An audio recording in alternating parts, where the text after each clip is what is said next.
ഘട്ടങ്ങളിലേക്ക് നമുക്ക് പ്രാർത്ഥിക്കാം. സ്നേഹമുള്ള പിതാവേ, യേശുവേ, അവിടുന്ന് ഞങ്ങളുടെ മധ്യത്തിൽ ഞങ്ങളോട് സംസാരിക്കാനുള്ള വലിയൊരു ആഗ്രഹത്തോടെ ഹൃദയഭാരത്തോടെ അവിടുന്ന് ആയിരിക്കുന്നു സ്തുതിക്കുന്നു. അതേ കർത്താവേ, ഞങ്ങൾക്ക് ഏതൊരാൾക്കും കേൾക്കുവാനുള്ള ആഗ്രഹത്തെക്കാട്ടിലും ഞങ്ങളോട് സംസാരിക്കുവാനുള്ള ഒരു ആഗ്രഹം അവിടത്തേക്കുണ്ടല്ലോ. അവിടുന്ന് ജീവിക്കുന്ന ദൈവവുമാണ്, കല്ലോ മരവും മണ്ണോ അല്ല. കർത്താവേ, കണ്ണുണ്ടെങ്കിൽ കാണാത്ത, നാമുണ്ടെങ്കിലും സംസാരിക്കാത്ത വിഗ്രഹങ്ങളെ പോലെ അല്ലല്ലോ, മറിച്ച് ജീവനുള്ള സത്യദൈവമായതുകൊണ്ട് ഞങ്ങളോട് സംസാരിക്കുന്ന പീസും ദൈവം നീ എന്ന് ഞങ്ങളെ തമിഴ് പാട്ടിൽ പാടുന്നത് പോലെ ഞങ്ങളോട് സംസാരിക്കുന്ന ദൈവമാണ്. അവിടുത്തെ ശബ്ദത്തെ കേൾപ്പാൻ ഞങ്ങളെ സഹായിക്കണമേ.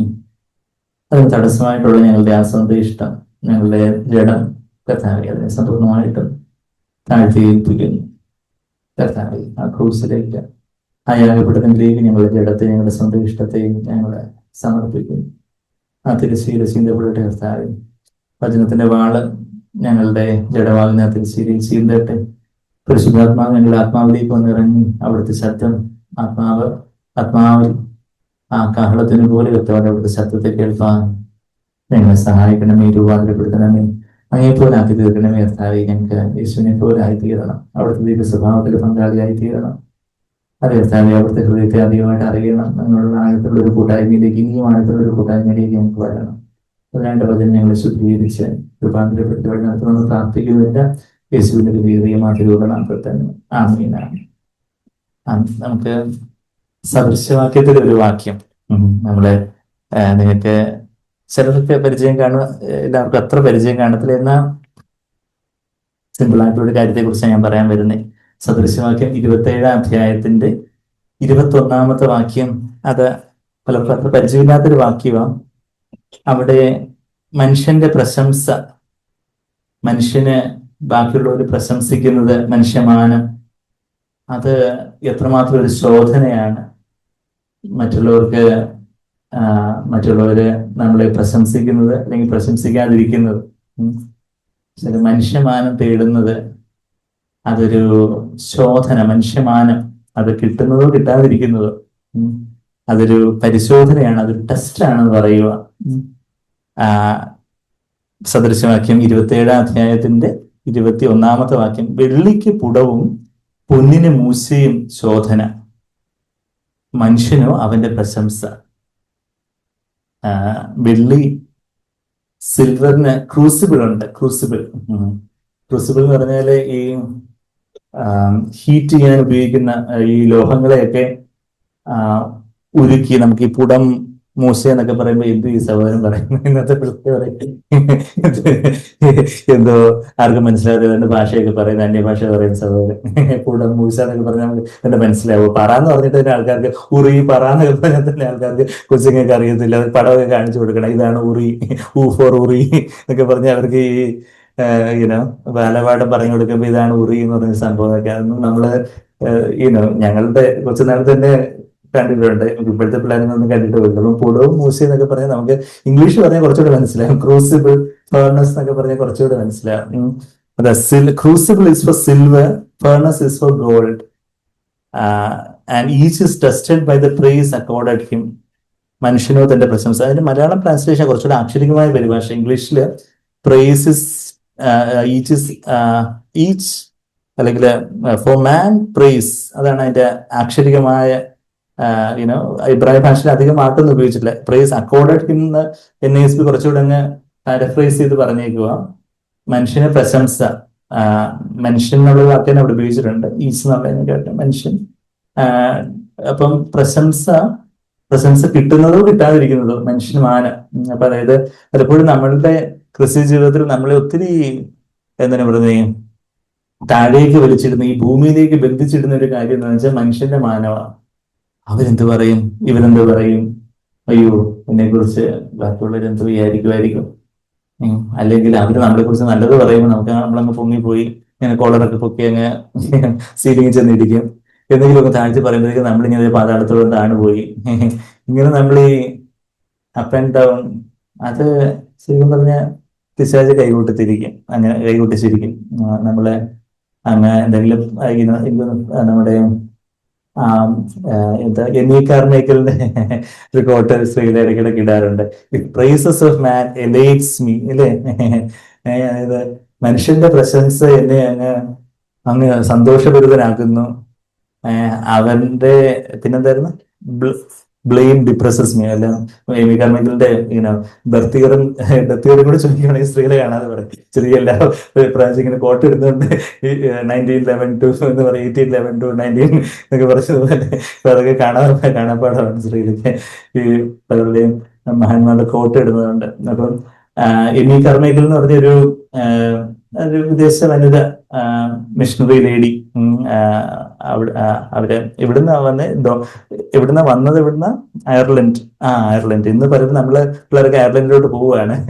ഇന്ന് അയർലൻഡിൽ നിന്ന് മിഷണറി ആയിട്ട് എവിടെ വന്നത്, തമിഴ്നാട്ടിലെ ഡോണാവൂർ, അതായത് തിരുനെൽവേലിക്ക് അടുത്ത് ഡോണാവൂർ എന്ന് പറഞ്ഞൊരു സ്ഥലത്ത് വന്ന ഒരു ജം ഓഫ് മിഷണറിയാണ് എമി കാർമൈക്കൽ. സാൻഡ്ബർഗ് തന്നെ പലപ്പോഴും എമി കാർമൈക്കലിന്റെ കോട്ട്സ് ഒക്കെ പറയാറൊക്കെ ഉണ്ട്.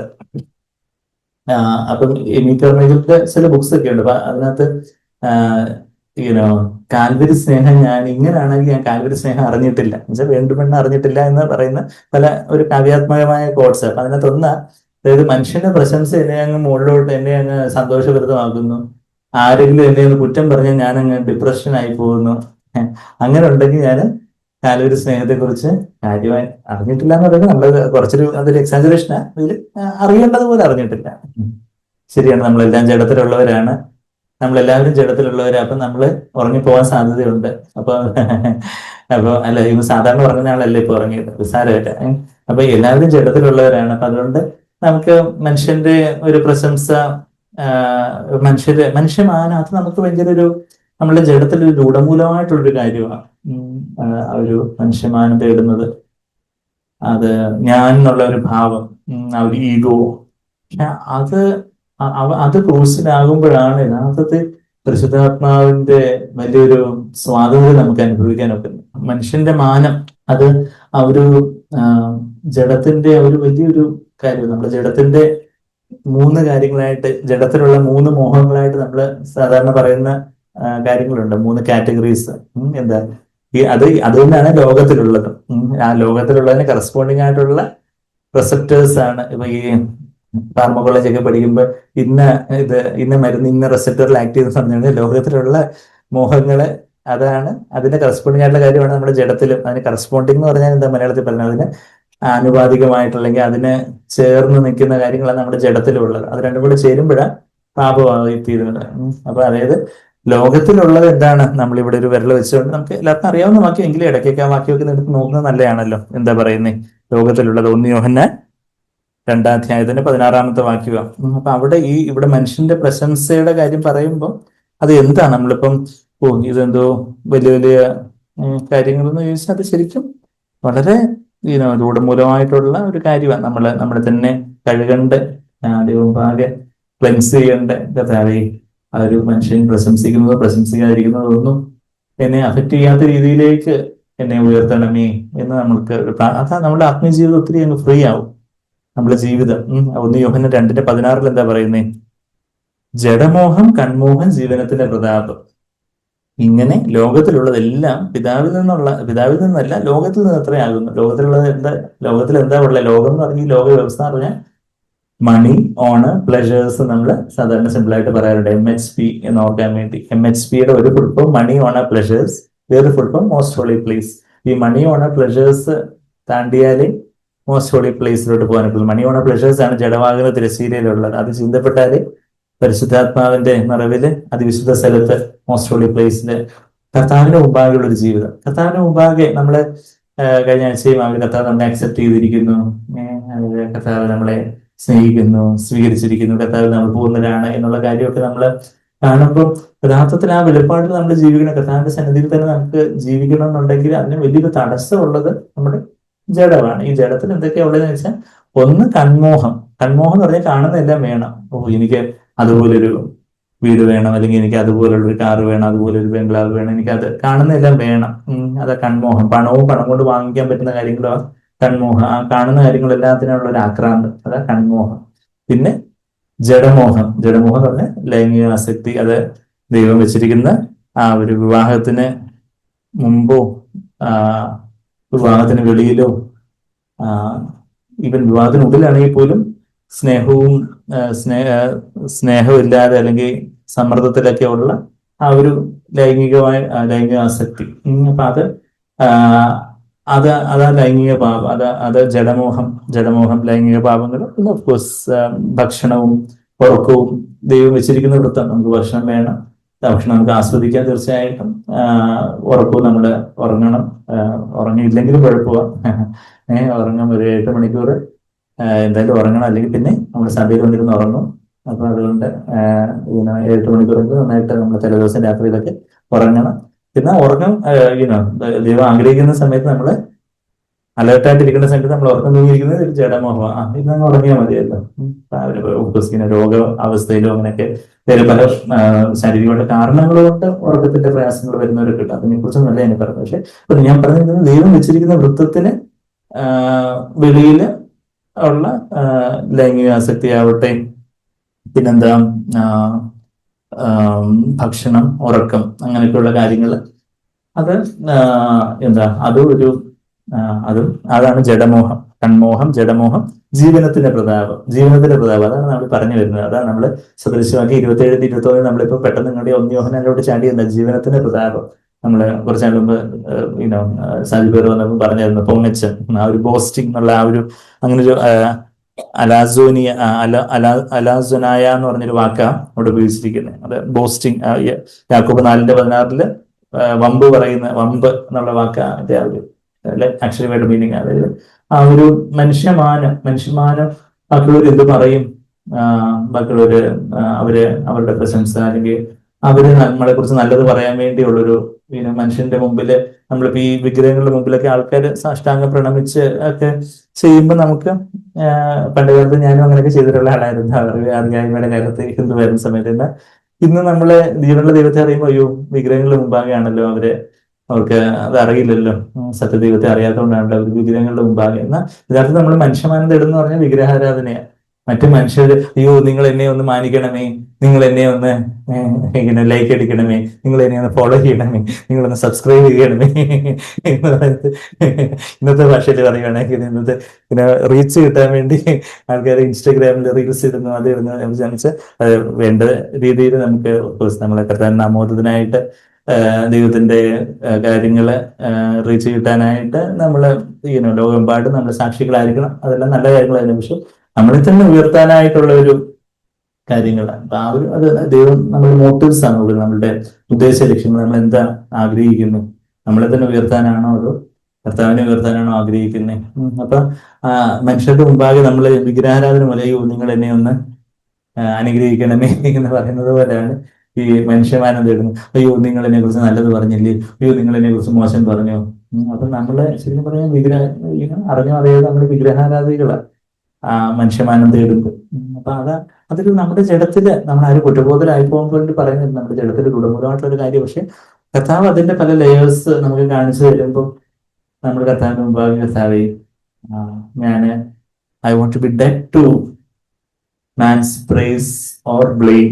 മനുഷ്യന്റെ മാനവും മനുഷ്യൻ നമ്മളെ പുകഴ്ത്തി പറഞ്ഞാലോ ഇകഴ്ത്തി പറഞ്ഞാലോ, അക്ബറിന്റെ ഭാഷയിൽ പറഞ്ഞാൽ കോഫിൽ ഒരാൾ കിടക്കുക, ഒരു ഡെഡ് ബോഡി ശവപ്പെട്ടിയിൽ കിടക്കുക, ശവപ്പെട്ടിയിലേക്ക് വന്ന് നമ്മൾ അദ്ദേഹത്തെ കുറിച്ച് വല്ല പുകഴ്ത്തി പറയുക, അയ്യോ അദ്ദേഹത്തെ പോലെ ഒരു ദൈവ മനുഷ്യൻ ഇല്ലായിരുന്നു, ഇദ്ദേഹമാണ് ലോകത്തിലേക്ക് ഏറ്റവും വെച്ച് വിശുദ്ധനായ മനുഷ്യൻ, പ്രവാചകൻ. അപ്പോഴത്തേക്ക് ഡെഡ് ബോഡി പെട്ടെന്ന് താങ്ക് യു എന്നെ കുറിച്ച് ഇങ്ങനെ പറഞ്ഞല്ലോ എന്ന് പറയൂ. ഡെഡ് ബോഡി പുള്ളി അങ്ങ് പോയി, പുള്ളി അങ്ങ് അവിടെ സ്വർഗത്തിലോ അല്ലെങ്കിൽ ചിലപ്പോൾ പാതാളത്തിലോ ഇരിക്കുമായിരിക്കും. അപ്പൊ he's dead to that praise. വേറൊരാൾ വന്ന് ചീത്ത വിളിക്കും, ഓ ഇങ്ങേര് എനിക്ക് പാര വെച്ച ആളാണ്, ഇങ്ങേര് അങ്ങനെയാണ്, എനിക്ക് എന്റെ കടം വാങ്ങിച്ചിട്ട് തന്നില്ല എന്നൊക്കെ പറയുമ്പോൾ അല്ല ഞാൻ തന്നായിരുന്നു എന്നും പറഞ്ഞോണ്ട് പുള്ളി എഴുതിട്ട് പറയത്തില്ല. അല്ല ശരിയാ, ചില സമയത്ത് നമ്മുടെ പുനരുദ്ധാന ശക്തിയിൽ ചില കാര്യങ്ങൾ പറയേണ്ടത് പറയണം. പക്ഷെ എങ്കിലും we have to be dead to man's applause. Applause എന്ന് പറഞ്ഞാൽ ഈ കയ്യടി, അല്ലെങ്കിൽ മനുഷ്യന്റെ പ്രശംസ, അല്ലെങ്കിൽ മനുഷ്യന്റെ ഇകഴ്ച, അല്ലെങ്കിൽ ഇകഴ്ച എന്നൊക്കെ പറയുന്നത് അവര് നമ്മളെ കളിയാക്കുന്നു, താഴ്ത്തി പറയുന്നു, അല്ലെങ്കിൽ ചിലപ്പോൾ പുച്ഛിക്കുന്നു, കളിയാക്കുന്നു, അങ്ങനെയൊക്കെ ഉള്ളത്. അതാണ് നമ്മളിപ്പോ തിരിച്ച് നമുക്ക് ക്രൂസിബിളിലോട്ട് വരാം. എങ്ങോട്ടാ? സദൃശവാക്യം 27-21 വാക്യം. ഞാൻ ആ വാക്യം തന്നെ കുറുവാക്യമായിട്ട് എടുത്തതെന്ന് വെച്ചാൽ അങ്ങനെ കുറുവാക്യമായിട്ട് എടുക്കുമ്പോൾ നിങ്ങൾക്ക് എല്ലാവർക്കും പിന്നെ ഇത് കുറച്ചുകൂടെ ഓർത്തിരിക്കും. ആ കുറുവാക്യം വെച്ചായിരിക്കും പിന്നെ എല്ലാവരും വന്ന് ടെസ്റ്റിഫൈ ഒക്കെ ചെയ്യുന്നത്. അപ്പൊ അതുകൊണ്ട് ആദ്യം തന്നെ ആ വാക്യം എടുത്തിട്ടുമ്പോൾ നമുക്ക് ഒരു പക്ഷേ അത്ര പരിചയമില്ലാത്ത വാക്യം നമുക്കതൊരു പരിചയമുള്ള വാക്യമായിട്ട് മാറും. അതാ 27-ാമത്തെ സദൃശവാക്യം. 27 എങ്ങനെ ഓർക്കാൻ പറ്റും? ഇവിടെ 27 വയസ്സുള്ള ആരെങ്കിലും ഉണ്ടോ? അല്ലെങ്കിൽ എന്തെങ്കിലും ഓർത്താൽ മതി. 27-ാം സങ്കീർത്തനം നമുക്കറിയാം. ഒരു കാര്യം ഞാൻ ആഗ്രഹിക്കുന്ന, ഒരു കാര്യം ഞാൻ ചോദിക്കുന്നു എന്നൊക്കെ സങ്കീർത്തനം 27-4 ദാവീദ് പറയുന്നത്. നമ്മൾ അങ്ങനെ ഈ ഓർമ്മയുടെ ടെക്നിക്ക് പറഞ്ഞു തരുമോ? Memory techniques. 27-ാം സങ്കീർത്തനം അതാ. അപ്പൊ ഇത് 27-ന്റെ വാക്യവാ. വെള്ളിക്ക് എന്തുണ്ട്? പുടമുണ്ട്. പുടം എന്ന് പറഞ്ഞാൽ എന്താന്ന് എനിക്കും അറിയത്തില്ല. പക്ഷെ ഇംഗ്ലീഷിൽ ക്രൂസിബിൾ ആണെന്ന് പറഞ്ഞുകൊണ്ട്, ക്രൂസിബിൾ എന്ന് പറഞ്ഞാൽ ഈ ഒരു വെസല, ഒരു കപ്പ് മാതിരിയുള്ള ഇതാ, അതിനകത്ത് ഈ വെള്ളിയൊക്കെ വെച്ച് ചൂടാക്കുന്നു. അപ്പൊ ചൂടാക്കുമ്പോൾ വെള്ളിക്കകത്ത് എന്തെങ്കിലുമൊക്കെ അഴുക്കോ ലോഹങ്ങളോ വേറെ ലോഹങ്ങളോ അലോയിയോ എന്തെങ്കിലുമൊക്കെ ഡ്രോസ്, അതായത് വെള്ളി അല്ലാത്തതായിട്ടുള്ള പ്യൂർ അല്ലാത്തതായിട്ടുള്ള എന്തെങ്കിലും കാര്യങ്ങളൊക്കെ ഉണ്ടെങ്കിൽ അതൊക്കെ അങ്ങ് ഉരുകി മാറും. അപ്പൊ അതിനാ ക്രൂസിബിൾ ഉപയോഗിക്കുന്നത്. ക്രൂസിബിൾ അതാണ് പുടം. ഓക്കെ. പിന്നെന്താ? പൊന്നിന്റെ മൂശ. ഇനിയിപ്പോ മീശാന്ന് കേട്ടിട്ടുണ്ട്, മോശയെന്നും കേട്ടിട്ടുണ്ട്. ഈ മൂശ എവിടെ കിട്ടും? മൂശ എന്ന് പറയുന്നത് ഫർണസ് എന്ന് പറഞ്ഞാല് എന്താ പറയുക, ഈ തീയുടെ ഫർണസ് ഉണ്ടല്ലോ, നമ്മള് ശദ്രക് മേശക് അബേദ്നെഗോ ഒക്കെ അവര് തീ പിടിച്ചിടുന്ന കാര്യം ഫേർണസ്. ആ ഫേർണസ്. അപ്പൊ ഈ പൊന്ന് ഉരുക്കുന്നിടത്ത് നമ്മൾ ഇനി കണ്ടിട്ടില്ലെങ്കിൽ ഇനിയിപ്പം ഇനിയിപ്പോ എയോട് ചോദിച്ചാൽ മതി. എന്നോട് പറഞ്ഞത് ജെമിനി ചേച്ചിയോട് ചോദിച്ചാൽ മതി. ജെമിനി ചേച്ചി പറഞ്ഞാൽ തെറ്റിദ്ധരിക്കുന്നത്, ജെമിനി എന്ന് പറഞ്ഞാൽ ഗൂഗിളിന്റെ എയുടെ പേരാണ് ജെമിനി. അപ്പൊ ഞങ്ങളുടെ ബാച്ച് ഗ്രൂപ്പിലൊക്കെ പറയാം, എന്തുണ്ടെങ്കിൽ നമുക്ക് ജെമിനി ചേച്ചിയോട് ചോദിക്കാന്ന് പറയുന്നത്. ജെമിനി ഒരു ആർട്ടിഫിഷ്യൽ ഇന്റലിജൻസിന്റെ ആളിനെ അവരങ്ങനെ ചേച്ചി ചേട്ടനെന്ന് പറഞ്ഞ് ചാറ്റ് GPT ചേട്ടനോട് ചോദിക്കുക, അല്ലെങ്കിൽ ജെമിനി ചേച്ചിയോട് ചോദിക്കുക. എന്തുണ്ടെങ്കിലും ആൾക്കാർ അതോടെ ചോദിക്കുന്നത്. അപ്പൊ ഫർണസ്, അപ്പൊ ഈ പൊന്നൊരുക്കുന്നതൊക്കെ ഗോൾഡ് സ്മിത്ത്. അപ്പൊ ഈ ഫർണസിൽ വെച്ച് പൊന്ന് ഇങ്ങനെ പിടിക്കുമ്പോൾ ആ പൊന്ന് അതിങ്ങനെ അത് ശുദ്ധമായിട്ട് വരും. അതിന്റെ അഴുക്കെല്ലാം അങ്ങ് മാറി. എപ്പം വരെ ഈ പൊന്ന് ഫർണസിൽ പിടിക്കും, അതിനെ കുറിച്ചുള്ളൊരു കഥയൊക്കെ നമ്മൾ കേട്ടിട്ടുണ്ടായിരിക്കും അല്ലേ? അതായത് മലാഖിയുടെ പുസ്തകത്തിലെ ആ ഒരു പൊന്ന് റിഫൈൻ ചെയ്യുന്ന പോലെ കർത്താവ് നമ്മളെ റിഫൈൻ ചെയ്യുന്ന ഒരു ഭാഗം വായിച്ച് കുറച്ച് സഹോദരിമാര് ഗോൾഡ് സ്മിത്തിന്റെ അടുത്തേക്ക് ചെന്ന കാര്യമൊക്കെ നമ്മൾ പണ്ട്, എനിക്കൊന്ന് ജീവമൊഴികളിൽ തന്നെയൊക്കെ നമ്മൾ പണ്ട് പഠിച്ചിട്ടുണ്ടെന്ന് തോന്നുന്നു. ആ വാക്യം എടുക്കണോ? പെട്ടെന്ന് മലാഖിയുടെ പുസ്തകത്തിലേക്ക് ഒന്ന് പോകുന്നു. മലാഖിയുടെ പുസ്തകം എന്ന് പറഞ്ഞാൽ എവിടെ? പഴയ നിയമത്തിന്റെ അവസാനത്തെ പുസ്തകം മലാഖി ചാപ്റ്റർ 3. മലാഖിയുടെ പുസ്തകം 3-ാം അധ്യായത്തിന്റെ 3-ാമത്തെ വാക്യത്തിൽ നമ്മളെ ദൈവം പ്രശംസ കൊണ്ട് ഊതിക്കഴിക്കുന്ന കാര്യമാണ് ഈ പറഞ്ഞു വരുന്നത്. അതായത് പ്രശംസ എന്ന് പറയുമ്പോൾ പ്രശംസ കിട്ടുന്നതോ കിട്ടാതിരിക്കുന്നതോ. ഇപ്പൊ ചിലപ്പോൾ നമുക്ക് കിട്ടുന്നതായിരിക്കും പ്രശ്നം, ചിലപ്പോൾ കിട്ടാതിരിക്കുന്നതായിരിക്കും പ്രശ്നം. എന്താണെങ്കിലും നമ്മൾ ഈ ഡെഡ് ബോഡി കോഫിന് കിടക്കുന്നവരെ നമുക്കൊരു ചലനം ഉണ്ടാവരുത്. We have to be dead to that. അങ്ങനെയാണെങ്കിൽ നമ്മൾ ശരിക്കും കർത്താവിനോട് കൂടുതൽ അടുക്കും. അതെ. ചില ബാക്കി അയ്യോ അവരെന്ത് പറയും ഇവരെന്ത് പറയും എന്നുള്ളത് ശരിയാ. നമുക്ക് ബാക്കിയുള്ളവരുടെ അപ്രീസിയേഷൻ, അവരുടെ അഭിനന്ദനമൊക്കെ നമുക്ക് സന്തോഷം നൽകുന്ന കാര്യമാണ്, നമ്മുടെ ഉത്സാഹം നൽകുന്ന, പ്രോത്സാഹനം നൽകുന്ന കാര്യമാണ്. ശരിയാണ്, ചിലപ്പോൾ നെഗറ്റീവായിട്ട് ചില കാര്യങ്ങൾ പറയുമ്പോൾ നമുക്ക് അതിൽ നിന്ന് എടുക്കാൻ പറ്റുന്ന ചില കാര്യങ്ങൾ നമുക്ക് എടുക്കാം. അതൊക്കെ ശരി തന്നെ. പക്ഷെ അത് നമ്മളെ അങ്ങ് അതിൽ തന്നെ നമ്മളെ അങ്ങ് സന്തോഷിപ്പിക്കുകയോ ദുഃഖിപ്പിക്കുകയോ ഒക്കെ ചെയ്ത നമ്മളെ കർത്താവിന്റെ ശിഷ്യനായി മാറുന്നില്ല. കർത്താവിന്റെ ശിഷ്യനായിട്ട് മാറുന്ന എങ്ങനെ? മലാഖി 3:3 അവൻ ഊതിക്കഴിക്കുന്നവനെ പോലെയും വെള്ളി ശുദ്ധി വരുത്തുന്നവനെ പോലെയും ഇരുന്നു കൊണ്ട് ദൈവപുത്രന്മാരെ ശുദ്ധീകരിച്ച് പൊന്നുപോലെയും വെള്ളി പോലെയും നിർമ്മലീകരിക്കും. അങ്ങനെ അവർ നീതിയിൽ യഹോവയ്ക്ക് വഴിപാട് അർപ്പിക്കും എന്ന് പറയുക. അതായത് പൊന്നും വെള്ളിയൊക്കെ എങ്ങനെ കഴുകുന്നത്? സോപ്പ് വെച്ച് കഴുകുക, അല്ലെങ്കിൽ ഡിറ്റർജന്റ് ഇട്ട് നമുക്ക് സർഫ് എക്സൽ ഇട്ടോ, അല്ലെങ്കിൽ ഏരിയൽ സുപ്രീമോ, അല്ലെങ്കിൽ അതുപോലെ, അല്ലെങ്കിൽ വിം ഇഷ്ടപ്പെടാത്തവരുണ്ടോ എന്ന് ചോദിക്കുന്നവർക്ക് വിം ഇഷ്ടപ്പെടാത്തവരല്ല. അതുപോലെ വിം വെച്ചോ ഫ്രില്ല് വെച്ചോ ഒന്നും കഴിക്കാതെ ഈ സ്വർണത്തിന്റെ ഉള്ളിലുള്ള അഴുക്കൊന്നും പോകത്തില്ല. സ്വർണത്തിൻ്റെതായിട്ടുള്ള ലോകത്തിലുള്ള കാര്യങ്ങൾ അതിന്റെ പുറമെ ഉള്ള എന്തെങ്കിലും ചെറിയ പോകുമായിരിക്കും എന്ന് പറഞ്ഞാൽ അതിനെന്ത് ചെയ്യണം? തീക്കകത്ത് പിടിക്കണം. ആ തീയിൽ പിടിക്കുന്ന കാര്യമാണ് നമ്മുടെ ഫേർണസ്, അതായത് മൂശയുടെ കാര്യം. നമ്മൾ മൂശയിൽ നിന്ന് ഇങ്ങോട്ട് വന്നേ. അപ്പൊ അതാ will sit as a smelt. അങ്ങ് ഇരുന്ന് അങ്ങ് ചെയ്യുക എന്നുവെച്ചാല് കുറച്ച് നേരം നമ്മള് പെട്ടെന്ന് ചെയ്യുന്ന കാര്യം നമ്മൾ നിന്നോണ്ടെങ്കിൽ ഇരുന്ന് ചെയ്യുന്ന കാര്യം എന്താ? കുറച്ചുകൂടെ നേരം വേണ്ടി വരും. ഇവനെ കുറച്ച് നന്നായിട്ട് ശോധന ചെയ്യണം. അതുകൊണ്ട് കർത്താവ് ഇരിക്കുക. കർത്താവിന് നിന്നാ ക്ഷീണിക്കുന്നതല്ല ഞാൻ പറയുന്നത്, ആലങ്കാരിക. He will sit as a smelter. അതാ നമ്മള് ദൈവപുത്രന്മാരെ ശുദ്ധി വരുത്തുന്നതിനെ പോലെയും ഇരുന്നു കൊണ്ട് ദൈവപുത്രന്മാരെ ശുദ്ധീകരിച്ച് ഇരുന്നു കൊണ്ട്. കണ്ടോ? മലയാളത്തിലുണ്ട് ഇരുന്നു കൊണ്ട്. Will sit as a smelter and purifier of silver. He will purify the sons of Levi. അപ്പം ഈ കർത്താവിന് ഏറ്റവും ശുദ്ധിയുള്ള ഒരു വഴിപാട്, നമ്മുടെ ജീവിതം കർത്താവിന് എന്താ ഒരു വഴിപാടാ, ഒരു ഓഫറിങ്, ഒരു പ്യോർ ഓഫറിങ്. ഈ മലാഖിയുടെ പുസ്തകം 1:11 നമ്മൾ പെട്ടെന്ന് പോവുകയാണെങ്കിൽ അവിടെ കിഴക്ക് നിന്നും പടിഞ്ഞാറ് വരെയും, അതായത് സൂര്യൻ ഉദിക്കുന്നതിന് മുതൽ സൂര്യൻ അസ്തമിക്കുന്നിടം വരെയും ദൈവത്തിനൊരു ശുദ്ധമായിട്ടുള്ള യാഗം കഴിക്കപ്പെടും എന്നുള്ള കാര്യമാണ് നമ്മളവിടെ വായിക്കുന്നത്. എവിടെ നമ്മളിപ്പോ മലാഖി 3:3 നമ്മൾ എങ്ങോട്ട് ചാടി? 1:11 ചാടി. 1:11 സൂര്യന്റെ ഉദയം മുതൽ എന്ന് പറഞ്ഞാല് രാവിലെ മുതൽ രാത്രി വരെ എന്നൊരു അർത്ഥമുണ്ട്. പിന്നെ സൂര്യോദയം അങ്ങ് കിഴക്ക് ആദ്യം സൂര്യൻ ഉദിക്കുന്നത്, കിഴക്ക് ഉള്ള പൗരസ്ത്യ ദേശം മുതൽ പാശ്ചാത്യ ദേശം വരുന്നത് വെച്ചാൽ ഭൂമി മുഴുവൻ എന്നുള്ളൊരു അർത്ഥവും കൂടെ ഉണ്ട് അതിന്. അതാ സൂര്യന്റെ ഉദയം മുതൽ 11ാമത്തെ വാക്യം, സൂര്യന്റെ ഉദയം മുതൽ അസ്തമയം വരെ എന്റെ നാമം ജാതികളുടെ ഇടയിൽ വലുതാകുന്നു, എല്ലായിടത്തും എന്റെ നാമത്തിന് ധൂപവും നിർമ്മലമായ വഴിപാടും അർപ്പിച്ചു വരുന്നു, എന്റെ നാമം ജാതികളുടെ ഇടയിൽ വലുതാകുന്നു എന്ന് സൈന്യങ്ങളുടെ യഹോവ അരുളിച്ചെയ്യുന്നു. പുന്നബ്രദർ അവിടെ നമ്മൾ കേട്ടിട്ടുള്ള സാക്ഷി വാക്യത്തെ കുറിച്ച് CFC ക്രിസ്ത്യൻ ഫെലോഷിപ്പ് ചർച്ച് ആദ്യമായിട്ട് 1975 50 വർഷത്തെ മുമ്പേ ഓഗസ്റ്റ് 17-ാം തീയതി 1975 ഓഗസ്റ്റ് 17-ാം തീയതി അവര് ബാപ്റ്റിസ്റ്റ് ചർച്ചിൽ നിന്നൊക്കെ പുറത്താക്കപ്പെട്ടിട്ട് എന്ത് ചെയ്യണം എന്നറിയാതെ വൈകുന്നേരം അന്ന് അവിടെ അവര് പ്രാർത്ഥനയ്ക്കായിട്ട് കൂടിയതല്ല, അത് സഭ രൂപീകരിക്കാൻ വേണ്ടി നമുക്കൊരു സഭ തുടങ്ങുന്നു പറഞ്ഞിട്ട് കൂടിയതൊന്നുമല്ല. എന്നാൽ അവര് പ്രാർത്ഥനയ്ക്കായിട്ട് ദൈവമുഖം അന്വേഷിക്കാനായിട്ട് സാക്ബറും എൻബറിനെയും ഫാമിലി വേറെ 2 സഹോദരങ്ങൾ എന്തോ ഉണ്ടായിരുന്നു തോന്നറിയില്ല. അപ്പൊ അങ്ങനെ അവര് കുറച്ചുപേര് സാക്ബറിന്റെ വീട്ടിൽ വൈകിട്ട് ആദ്യം നമ്മുടെ CFC ചർച്ചിന്റെ ബിഗിനിങ്, അപ്പൊ അന്ന് ആദ്യം വേറെ വചനം ഷെയർ ചെയ്തത് ഈ വാക്യമാണെന്ന് വേറെ പറഞ്ഞു കേട്ടിട്ടുണ്ട്. അപ്പൊ അവിടെ വേറെ പറഞ്ഞത് ഇത്രയേ ഉള്ളൂ, ലോകം എങ്ങും കർത്താവിന്റെ നാമം ദുഷിക്കപ്പെടുന്നു. അപ്പം കർത്താവെ അവിടത്തേക്ക് വേണ്ടി ഒരു നിർമ്മല വഴിപാടായിട്ട് എല്ലായിടത്തും കർത്താവിനോട് ഒരു പ്യുവർ ഓഫറിങ്, ഇവിടെ കായംകുളത്തും നമ്മൾ വേറെ പലയിടങ്ങളും നമ്മളുടെ വീട്ടിൽ തന്നെ നമ്മളൊരു പ്യുവർ ഓഫറിങ് ആയിരിക്കണം, നമ്മുടെ വ്യക്തിപരമായ ജീവിതത്തിൽ, നമ്മുടെ കുടുംബ ജീവിതത്തിലും.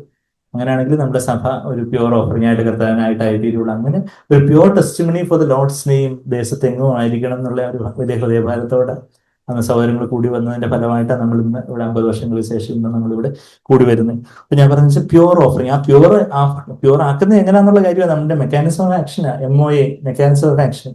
ഫാർമക്കോളജി പഠിക്കുന്നവർക്ക് അറിയാം അല്ലെ? എന്താ MOA എന്ന് പറയും, മെക്കാനിസം ഓഫ് ആക്ഷൻ. എങ്ങനെയാ കർത്താവ് എങ്ങനെ പ്യൂരിഫൈ ചെയ്യുന്നത് നമ്മളെ? അതാ ഈ പറയുന്നത് മലാഖി 3:3 ഈ തീ കൊണ്ടിടുമെന്ന്. തീ കൊണ്ടിട്ട് നമ്മളെ പ്യൂരിഫൈ ചെയ്യുന്നത്.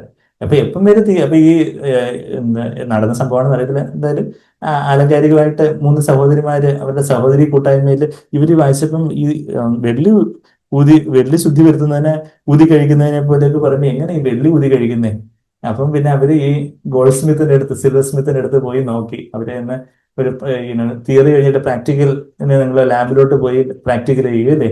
പറഞ്ഞതുപോലെ Na+Cl = NaCl, അല്ലെങ്കിൽ H2O, അതുപോലെ ഓരോ കെമിസ്ട്രിയിലുള്ള ഓരോ കാര്യങ്ങളൊക്കെ അതിന്റെ പിന്നെ ലാബിൽ ചെന്ന് അതൊക്കെ ശരിയാണോ എന്ന് പരിശോധിക്കും. ഇതിന് ഈ കളർ വരുന്നുണ്ടോ, കോപ്പർ സൾഫേറ്റ് എങ്ങനെ കളർ വരുന്നത് എന്നൊക്കെ പറഞ്ഞ് പണ്ടല്ല ഇപ്പോഴും നിങ്ങൾ പഠിക്കുന്ന പിള്ളേർക്ക് ലാബൊക്കെ ഉണ്ട്. എന്ന് പറഞ്ഞാൽ ഇവര് എന്താ ചെയ്തേ, ഇവര് തന്നെ സിൽവർ സ്മിത്തിന്റെ അടുത്ത് പോകുമ്പോ ഈ വെള്ളി ഊതി കഴിക്കുന്നയാള് എന്താ പറയുന്നേ, തട്ടാന്. ഓക്കെ തട്ടാന്.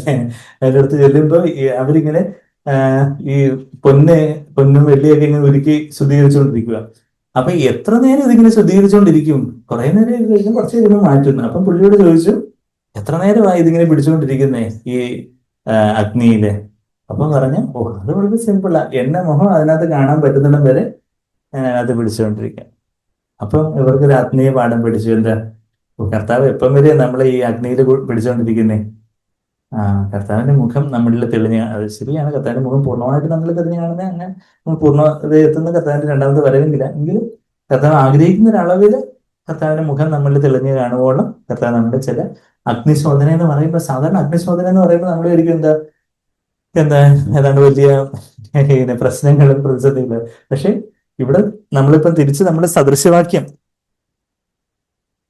27-21 ഇവിടെ അഗ്നിശോധനയായിട്ട് പറഞ്ഞിരിക്കുന്ന കാര്യം എന്താ?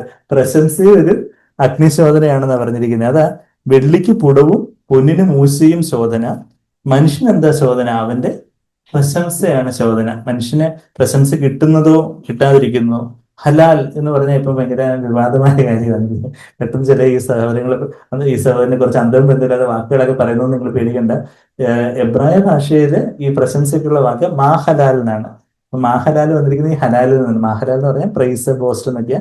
ഹലാൽ എന്നുള്ള എബ്രാഹിം ഭാഷയിലെ വാക്കിന്റെ അർത്ഥം പ്രൈസ്, സ്തുതി എന്നുള്ള വാക്കാണ്. അപ്പൊ ഹലാൽ ഫുഡ് എന്നൊക്കെ പറഞ്ഞ് ഭയങ്കര വിവാദവും കാര്യങ്ങളൊക്കെ ഉണ്ട്. ഞാൻ അതിലേക്ക് പറയാൻ വേണ്ടി ഒന്ന് വിവാദ പ്രസ്താവന ഒന്നും നടത്താൻ വേണ്ടിയല്ല ഇവിടെ നിൽക്കുന്നത്. കുറച്ച് ഹലാൽ, മാ ഹലാൽ അപ്പൊ മനുഷ്യനോ അവന്റെ പ്രശംസ. മനുഷ്യന്, അതായത് മനുഷ്യമാനം, നമുക്ക് കിട്ടുന്നതോ കിട്ടാതിരിക്കുന്നതോ കാര്യങ്ങൾ, അത് നമുക്കൊരു എന്താ, നമ്മളെ ഈ ക്രൂസിബിളിലും ഫർണസിലും അല്ലെങ്കിൽ കുടത്തിലും മൂശയിലും ഒക്കെ വെച്ച് പൊന്നിനെയും വെള്ളിയൊക്കെ ശോധന ചെയ്യുന്നത് പോലെ അർത്ഥം നമ്മളെ ടെസ്റ്റ് ചെയ്യുക. ഇതേ വാക്യം തന്നെ, ഇതുപോലൊരു വാക്യം സദൃശവാക്യത്തിൽ വേറെ എവിടെയുണ്ട്? എവിടെ? എന്റെ ക്രോസ് റെഫറൻസ് നോക്കിയാൽ അറിയാം. സദൃശവാക്യം 17 ഇതേപോലൊരു വാക്യം. എന്നാൽ അതിന്റെ രണ്ടാമത്തെ പാർട്ട് ഡിഫറെന്റ്. സദൃശവാക്യം 17 3 വാക്യത്തിലേക്ക് വന്ന ഇത് തന്നെ പറഞ്ഞിരിക്കുന്നത്, എന്നാൽ കുറച്ച് വ്യത്യാസപ്പെടുത്തി പറഞ്ഞേക്കുക. എന്താ പറഞ്ഞേക്കുന്നത്? സദൃശവാക്യം 17 വെള്ളിക്ക് പുടം, പൊന്നിന് മൂശ, ഹൃദയങ്ങളെ ശോധന ചെയ്യുന്നതിനോ യഹോവ. അപ്പൊ ആ വെള്ളിയും പുടവും, പുടം വെച്ചും മൂശ വെച്ച് വെള്ളിയും പൊന്നിനെയൊക്കെ ശോധന ചെയ്യുന്നത് പോലെ ഹൃദയങ്ങളെ കർത്താവ് ശോധന ചെയ്യുന്നു. അത് കഴിഞ്ഞിട്ട് അത് നമ്മൾ ഈ വാക്യമായിട്ട് 21 വാക്യവും കൂടെ, 27 21 കൂടെ കമ്പയർ ചെയ്യുമ്പോൾ നമ്മുടെ പ്രശംസ, അത് വെച്ച് ദൈവം നമ്മളെ ശോധന ചെയ്യുന്നുള്ളൊരു കാര്യമാണ്. കർത്താവ് പറഞ്ഞൊരു വാക്യത്തിലേക്ക് നമുക്ക് വരാം. കർത്താവ് എന്താ പറഞ്ഞേ? യോഹന്നാന്റെ സുവിശേഷം. അതായത് നമ്മുടെ ജീവിതത്തില് നമ്മളങ്ങ് ഉയരത്തില്, ആത്മീയമായിട്ടുള്ള വലിയൊരു സ്വാതന്ത്ര്യത്തില് ഉയരത്തില് പറക്കണമെന്ന കർത്താവ് നമ്മളെ കുറിച്ച് ആഗ്രഹിക്കുന്നു. മനുഷ്യർ എന്ത് പറയുന്നോ പറയാതിരിക്കുന്നോ എന്നൊന്നും നമ്മളെ ബാധിക്കാതെ വേണം നമ്മൾ ഈ ലോകത്തിന് മരിച്ചവരായിരിക്കണം. യോഹന്നാന്റെ സുവിശേഷം 5-ാം അധ്യായത്തിലെ ആ വാക്യം നമുക്ക് പലർക്കും അറിയാവുന്ന വാക്യം, എങ്കിലും നമ്മളത് ഇടയ്ക്കിടയ്ക്ക് എടുത്ത് വായിക്കുന്നത് നല്ലതായിരിക്കുമല്ലോ. യോഹന്നാൻ 5:44 തമ്മിൽ തമ്മിൽ ബഹുമാനം വാങ്ങിക്കൊണ്ട് ഏകദൈവത്തിന്റെ പക്കൽ എന്നുള്ള രീതിയിൽ അവിടെ ട്രാൻസ്ലേറ്റ് ചെയ്തിരിക്കുന്നത്. അങ്ങനെ ട്രാൻസ്ലേറ്റ് ചെയ്യാൻ തെറ്റില്ല, പക്ഷെ കുറച്ചുകൂടെ ആഴത്തിലുള്ള ഒരു ട്രാൻസ്ലേഷൻ എന്ന് പറഞ്ഞാല് മോണോസ് എന്ന് പറഞ്ഞൊരു പദം അവിടെ ഉപയോഗിച്ചിരിക്കുന്നത്. അപ്പം ദൈവത്തിന്റെ പക്കൽ നിന്നുള്ള ബഹുമാനം മാത്രം. ആ മോണോസ് എന്ന് പറഞ്ഞാൽ മാത്രമെന്നും ഏകമെന്നും ഒക്കെ ട്രാൻസ്ലേറ്റ് ചെയ്യാം. ആ മോണോസിന്റെ പ്ലേസ്മെന്റ് അനുസരിച്ചിരിക്കും എങ്ങനെ അതിന്റെ അർത്ഥം അവര് ചെയ്യുന്നത്. അപ്പം ശരിക്കും കർത്താവ് ഏകദൈവമാണെന്നുള്ളത് നമുക്ക് അറിയാം. പക്ഷെ ദൈവത്തിന്റെ പക്കൽ നിന്നുള്ള ബഹുമാനം മാത്രം അന്വേഷിക്കാത്ത നിങ്ങൾക്ക് എങ്ങനെ വിശ്വസിക്കാൻ കഴിയും? നമുക്ക് യഥാർത്ഥത്തിൽ വിശ്വസിക്കണമെങ്കിൽ വിശ്വാസം പരിശുദ്ധാത്മാവിന്റെ ഫലമാണ്. പരിശുദ്ധാത്മാവിന്റെ ഫലത്തിന്റെ ഭാഗമാണ് വിശ്വസ്തത അല്ലെങ്കിൽ വിശ്വാസം. വിശ്വസ്തതയും വിശ്വാസവും ക്രിസ്തുസ് എന്നുള്ള ആ ഒരു ഗ്രീക്ക് പദമൊക്കെ നമ്മൾ 5:22-23 വായിക്കുമ്പോൾ വിശ്വാസവും വിശ്വസ്തതയൊക്കെ എന്താ, അത് പരിശുദ്ധാത്മാവിന്റെ ഫലത്തിന്റെ ഒരു ഭാഗമാണ്.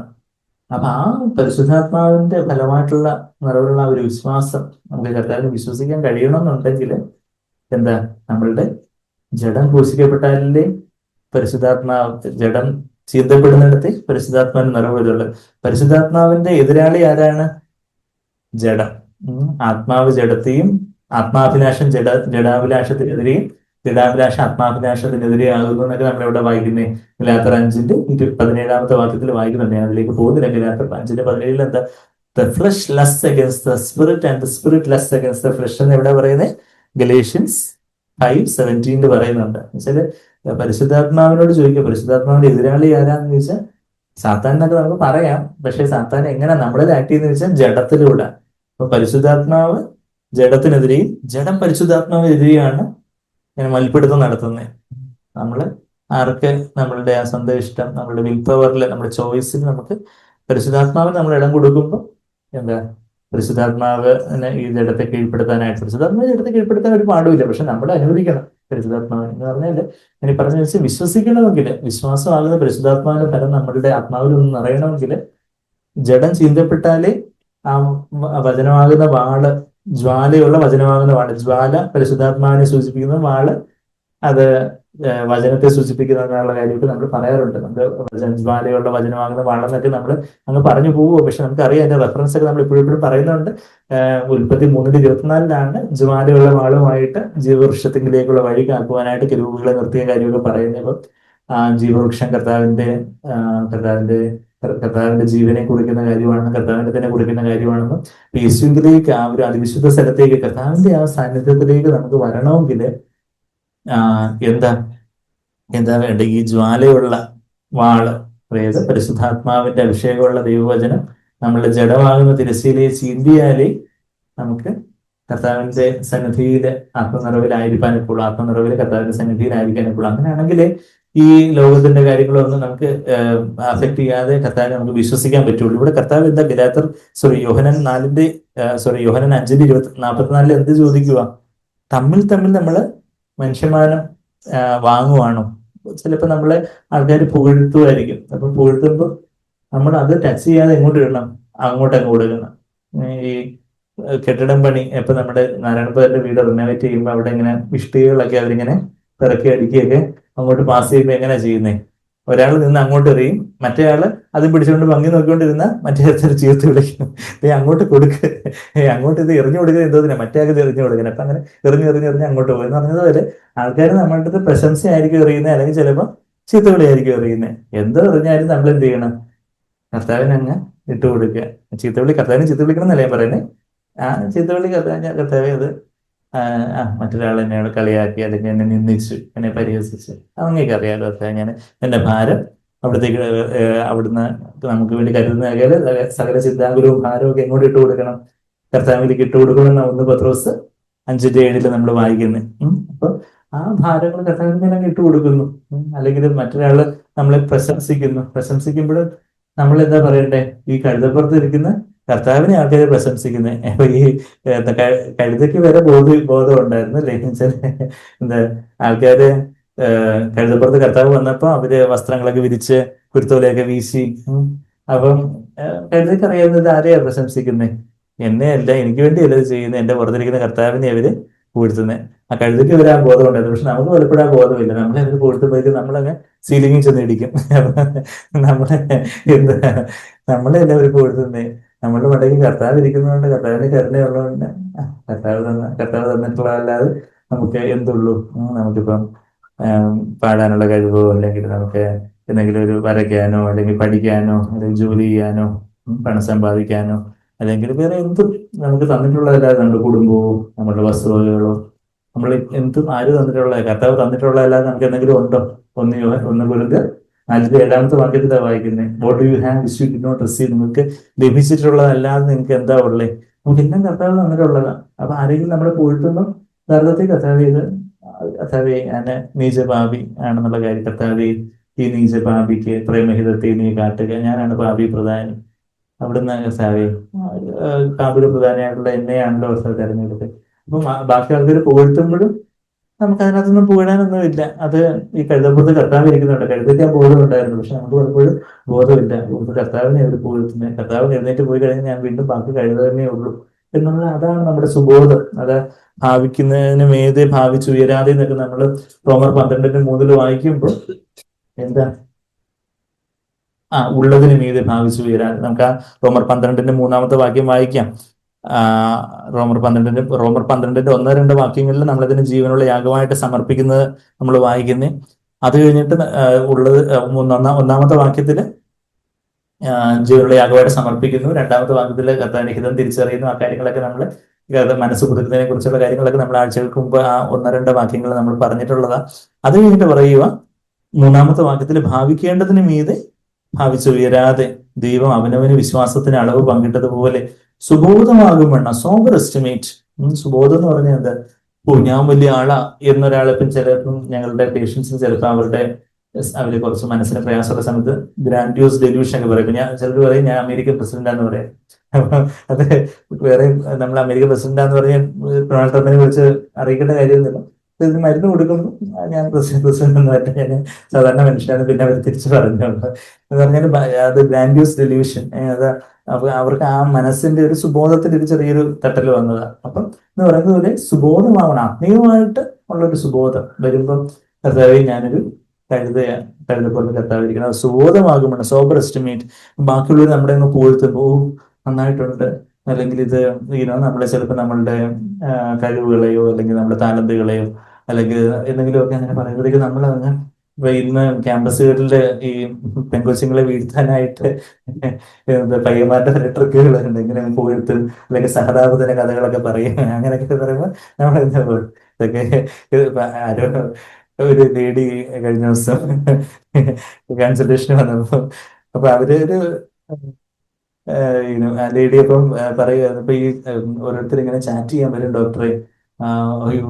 നിങ്ങള് നന്നായിട്ടുണ്ട്, ഇങ്ങനെ എന്താ വലിയ സ്നേഹമൊക്കെ നടിച്ചു വരും. അപ്പം പക്ഷെ പുള്ളിക്കകത്ത് ആ ഒരു ബോധം ഞാൻ അപ്രീഷിയേറ്റ് ചെയ്യുന്നു. പുള്ളി അത് സ്വന്തം ഭാര്യയ്ക്ക് സ്വന്തം ഭാര്യയെ കളഞ്ഞിട്ട് ഇവര് എന്നെ ഇത്രമാത്രം സ്നേഹിക്കുന്നുണ്ടെങ്കിൽ അപ്പം ഇവരുടെ സ്നേഹം എന്തായിരിക്കും എന്നുള്ള കാര്യം എനിക്ക് മനസ്സിലാക്കാനുള്ള ബുദ്ധിയൊക്കെ എനിക്കുണ്ടെന്ന് പറഞ്ഞുകൊണ്ട് അവര് ലേഡി പറയുമായിരുന്നു. ചില അപ്പൊ ചിലരാണെങ്കിൽ ആ എന്തെങ്കിലുമൊക്കെ പൂഴ്ത്തുന്ന വാക്കുകളിലൊക്കെ അങ്ങ് ഇത് പലപ്പോഴും വീണ് പോകും. ഒരു ഇങ്ങനെ എന്താ വലിയ ആ, ആ, എന്തെങ്കിലുമൊക്കെ പറഞ്ഞ് അപ്രീഷിയേറ്റ് ചെയ്ത് പൂഴ്ത്തുമ്പോഴത്തേക്കും പെങ്കൊച്ചുങ്ങൾ ചിലപ്പോൾ ആൺകൊച്ചുങ്ങളായിരിക്കും അങ്ങ് വീണ് പോകും. ചിലരാണെങ്കിൽ സാധാരണ എന്നെ വീട്ടുകളിലെല്ലാം എനിക്ക് ഭയങ്കര എതിർപ്പാണ്, ആരും എന്നെ സ്നേഹിക്കാനില്ല, ആരും എന്നെ മനസ്സിലാക്കുന്നില്ല, പാവം അപ്പൊ ഞാനങ്ങ് മനസ്സിലാക്കിക്കൊള്ളാന്ന് പറഞ്ഞുകൊണ്ട് എന്ത് മനസ്സിലാക്കാൻ തുടങ്ങും. അത് കഴിഞ്ഞിട്ട് കുറച്ച് കൂടുതൽ മനസ്സിലാക്കുമ്പോൾ മനസ്സിലാവുന്ന ഇദ്ദേഹത്തിന് ഇതുപോലെ മനസ്സിലാക്കുന്ന ഒത്തിരി പെങ്കൊച്ചുങ്ങൾ ഉണ്ടെന്നുള്ള കാര്യം. അപ്പൊ ഇതൊക്കെ നമ്മുടെ കേരളത്തിലൊക്കെ നടക്കുന്ന കാര്യങ്ങളാണ്. ഇത് യൂറോപ്പിലും അമേരിക്കയിലും മാത്രമല്ല, ഇവിടെ കേരളത്തിലൊക്കെ ഇന്ന് ഇന്റർനെറ്റ് യുഗത്തിൽ വല്ലാത്ത കാലത്തിലാണ് നമ്മൾ ജീവിക്കുന്നത്. അപ്പൊ ഞാൻ പറയുന്നത് പ്രശംസ, അത് പ്രശംസ അങ്ങനെയൊക്കെ വെച്ച് ആൾക്കാരെ വളയ്ക്കാനും വീഴ്ത്താനും ഒക്കെയുള്ള, അപ്പൊ അത് സുബോധമാകും വേണം. അത് ഭാവിക്കേണ്ടതിന് മീതെ ഭാവിച്ചുയരാതെ, അത് നമ്മൾ പറയുന്നത് not to think more highly of himself than he ought to think. നമ്മൾ എങ്ങനെ ഭാവിക്കണ്ടേ? ഒരു വട്ടപൂജ്യമാണെന്നാണ് ഭാവിക്കേണ്ടത്. അത് നമ്മള് ഇവിടെ ഒരു വിരൽ വെച്ചുകൊണ്ട് നമ്മൾ ഒത്തിരി വിരലുണ്ട് ഇല്ലല്ലോ, നമുക്ക് അപ്പടെ 10 വിരലേ ഉള്ളൂ എനിക്കറിയാം. എങ്കിലും ഗലാത്യർ 6-ാം അധ്യായത്തിലേക്ക് നമ്മളൊന്ന് പോവുകയാണെങ്കിൽ ഗലാത്യർ 6 എന്തായിട്ട് ഭാവിക്കേണ്ടതെന്ന് പറയുന്നുണ്ട്. നമ്മളെ എന്താ ഗലാത്യർ 6-ാം അധ്യായത്തില് അവിടെ പറയുന്നത്, അതിന്റെ 3-ാമത്തെ വാക്യം, ഗലാത്യർ 6:3 താൻ അല്പനായിരിക്കെ മഹാനാകുന്നു എന്ന് ഒരുത്തൻ നിരൂപിച്ചാൽ തന്നെ തന്നെ വഞ്ചിക്കുന്നു. If anyone thinks that he is something and he is nothing. അല്പനായിരിക്കുക എന്നുള്ള ട്രാൻസ്ലേഷൻ അത്ര അങ്ങ് പോരാ. മലയാളം ട്രാൻസ്ലേഷന് വേറെ സത്യവിശ്വാസത്തിന്റെ 27-ന്റെ 21 സദൃശവാക്യങ്ങൾ നല്ല ട്രാൻസ്ലേഷൻ, പക്ഷെ ഇവിടുത്തെ ട്രാൻസ്ലേഷൻ പോരാ. അല്പൻ എന്ന് പറയുമ്പോൾ നമ്മള് മലയാളത്തിലൊരു വേറൊരു മീനിങ് ആണല്ലോ, ഭയങ്കര അല്പനാന്നുള്ള അർത്ഥത്തിൽ. പക്ഷെ അങ്ങനെയല്ല, ഹിസ് നത്തിങ് ഇംഗ്ലീഷില്. അതിന്റെ ഗ്രീക്കില് മെഡായിസ് എന്ന് പറഞ്ഞൊരു പദമാണ്. മെഡായിസ് എന്ന് പറഞ്ഞാല് നത്തിങ്, നോബഡി, നോ വൺ, അതായത് പൂജ്യം. നമ്മുടെ എപ്പോഴും പറയുന്ന വട്ടപൂജ്യം. നമ്മുടെ യഥാർത്ഥത്തില് നമ്മുടെ ദൈവമുമ്പാകെ യഥാർത്ഥത്തില് നമ്മളുടെ സ്ഥാനം എന്താ? ഈ വട്ടപൂജ്യം. അങ്ങനെ ആയിരിക്കെ ഞാൻ എന്തോ ആണ് എന്ന് നമുക്കങ്ങ് തോന്നി പോവാന്നിരിക്കട്ടെ. അപ്പം നമ്മളെ തന്നെ വഞ്ചിക്കുകയാണ്, ആത്മവഞ്ചനയാണെന്ന് അവിടെ പറയുന്നത്. അപ്പൊ അത് നമ്മൾ തിരിച്ച് റോമർ 12:3 വരുമ്പോൾ നമ്മൾ ഭാവിക്കേണ്ടത് എങ്ങനെയാ? കർത്താവ്, ഞാൻ എങ്ങനെ as you ought to think, ഞാൻ പൂജ്യമാണ് യഥാർത്ഥത്തിൽ, ഞാൻ എഴുതേ ഉള്ളൂ. ഭാവിക്കേണ്ടത് മീതെ ഭാവിച്ചു. അതായത് ദൈവം അവനവന് വിശ്വാസത്തിന് അളവ് പങ്കിട്ടതുപോലെ സുബോധമാകും വേണം. ഓരോരുത്തർക്കും ദൈവം വിശ്വാസത്തിന് അളവ് കൊടുത്തിട്ടുണ്ട്. ഇവർക്ക് കൂടുതൽ വിശ്വാസമുണ്ട്, ചിലർക്ക് കുറച്ച് വിശ്വാസം. അപ്പൊ നമുക്ക് ഇല്ലാത്ത വിശ്വാസം പറഞ്ഞ് ചിലർ ഇല്ലാത്ത വിശ്വാസം പറഞ്ഞ് മരുന്ന് എടുക്കാതൊക്കെ ഇരിക്കും. അത് കഴിഞ്ഞിട്ട് പിന്നെ അങ്ങനെ പ്രശ്നമാവും. അപ്പൊ അങ്ങനെ നമ്മൾ ശരിയാണ്, നമ്മൾ പ്രാർത്ഥിക്കുന്നു, ഇവർ സൗഖ്യമാക്കുന്നതിന് നല്ല കാര്യം. സൗഖ്യം ആക്കുന്നില്ലെന്നുണ്ടെങ്കിൽ കർത്താവ് എനിക്ക് ഇപ്പം കർത്താവെ ആ ഒരു super natural gift of faith ഈ ഒരു മേഖലയിൽ അവിടെ നിന്ന് ഇപ്പം ഈ ഒരു സമയത്ത് എനിക്ക് തന്നിട്ടില്ല പലരുണ്ട്. അതിന്റെ അടുത്ത സ്റ്റെപ്പ്, ലോജിക്കലായിട്ടുള്ള അടുത്ത സ്റ്റെപ്പ് മരുന്നെടുക്കുന്നു എന്ന് പറയുന്നത് വിശ്വാസത്തിന് അളവ് പങ്കിട്ടതുപോലെ സുബോധമാകും വേണം ഭാവിക്കണമെന്ന് ഞാൻ എനിക്ക് ലഭിച്ച കൃപയാൽ നിങ്ങളിൽ ഓരോരുത്തരോടും പറയുന്നു എന്നുള്ളൊരു കാര്യം അവിടെ പറയുന്നത്. ഞങ്ങൾ തിരിച്ച് നമ്മള് യോഹന്നാൻ 5:44 നമ്മൾ ഇരുന്നേ. അപ്പൊ അന്യോന്യം നമ്മൾ ബഹുമാനം വാങ്ങിക്കുമ്പോൾ, അന്യോന്യം അന്യോന്യം അവിടെ ഗ്ലോറി ഡോക്സ എന്നൊരു പദമാണ് അവിടെ ഗ്രീക്കിൽ ഉപയോഗിച്ചിരിക്കുന്നത്. നമ്മൾ യോഹന്നാൻ 5:44 വന്ന് 5:44 ഞാനങ്ങ് വരുവാണ്. അവിടെ നമ്മൾ എന്താ, ദൈവത്തിൽ നിന്ന് മാത്രമാണ് നമ്മൾ ബഹുമാനം. ദൈവം കർത്താവ് നമ്മളെ കുറിച്ച് എന്ത് പറയുന്നു? കർത്താവ് നമ്മളെ കുറിച്ച് സന്തോഷിച്ചിരിക്കുകയാണോ? ഈ ഒരു കാര്യത്തില് ബാക്കി ആൾക്കാർ എന്ത് പറയുന്നു എന്നുള്ളതിലാണോ നമ്മളുടെ ഐഡന്റിറ്റി ഇരിക്കുന്നത്? നമ്മുടെ ഐ ഡി കാർഡ് നമ്മുടെ ഇടയ്ക്കെടുത്ത് കാണിക്കാറുണ്ട്. എന്താ ഐ ഡി കാർഡ്?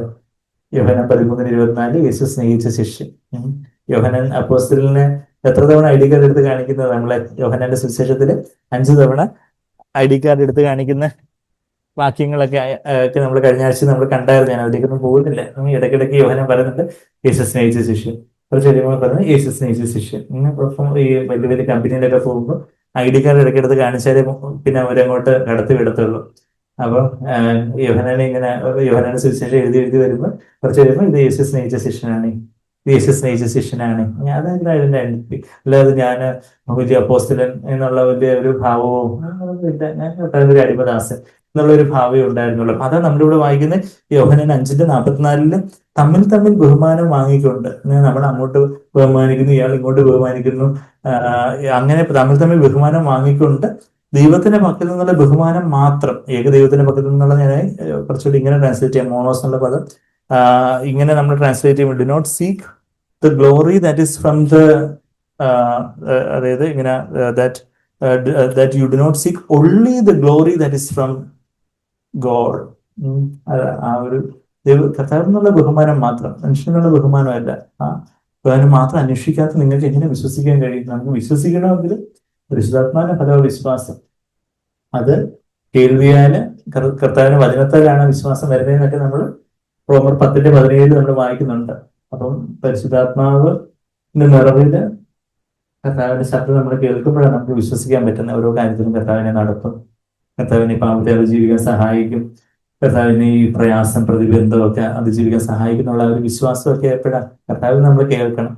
അത് പരിശുദ്ധാത്മാവിന്റെ നിറവില് പരിശുദ്ധാത്മാവിന് ഫലമായിട്ട് നമുക്ക് വിശ്വസിക്കാൻ സാധിക്കും. പക്ഷെ നമ്മുടെ മനുഷ്യന്റെ ബഹുമാനം അന്വേഷിച്ചുകൊണ്ടിരിക്കുമ്പോൾ നമ്മൾ എങ്ങോട്ടാ? അതിവിശുദ്ധ സ്ഥലത്തു നിന്ന് നമ്മൾ വിശുദ്ധ സ്ഥലത്തിലേക്കും പ്രാകാരത്തിലോട്ടും ഒക്കെ പോവുക. അതിവിശുദ്ധ സ്ഥലത്താണ് നമുക്ക് യഥാർത്ഥത്തിലുള്ള ഒരു വിശ്വാസം, കർത്താവിനെ വിശ്വസിക്കുന്ന, കർത്താവിനെ അറിയുന്ന, കർത്താവിനെ വിശ്വാസഘടനകളെ കണ്ട് വിശ്വസിക്കുന്ന ഒരു തലം എന്ന് പറഞ്ഞാൽ അതിവിശുദ്ധ സ്ഥലം, കർത്താവിന്റെ പ്രസൻസില്. പക്ഷെ നമ്മള് മനുഷ്യന്റെ മാനം തേടുമ്പോൾ നമ്മൾ ജഡമൊന്നും ചെയ്തപ്പെടാതെ പ്രാകാരത്തിന്റെയും വിശുദ്ധ സ്ഥലത്തിന്റെയൊക്കെ തലത്തിലേക്ക് പോകും. പക്ഷെ മനുഷ്യന്റെ മാനം അവരെന്ത് പറയും ഇവരെന്ത് പറയുന്നുള്ള കാര്യം നമുക്ക് പുതിയൊരു ബന്ധനമാണ്.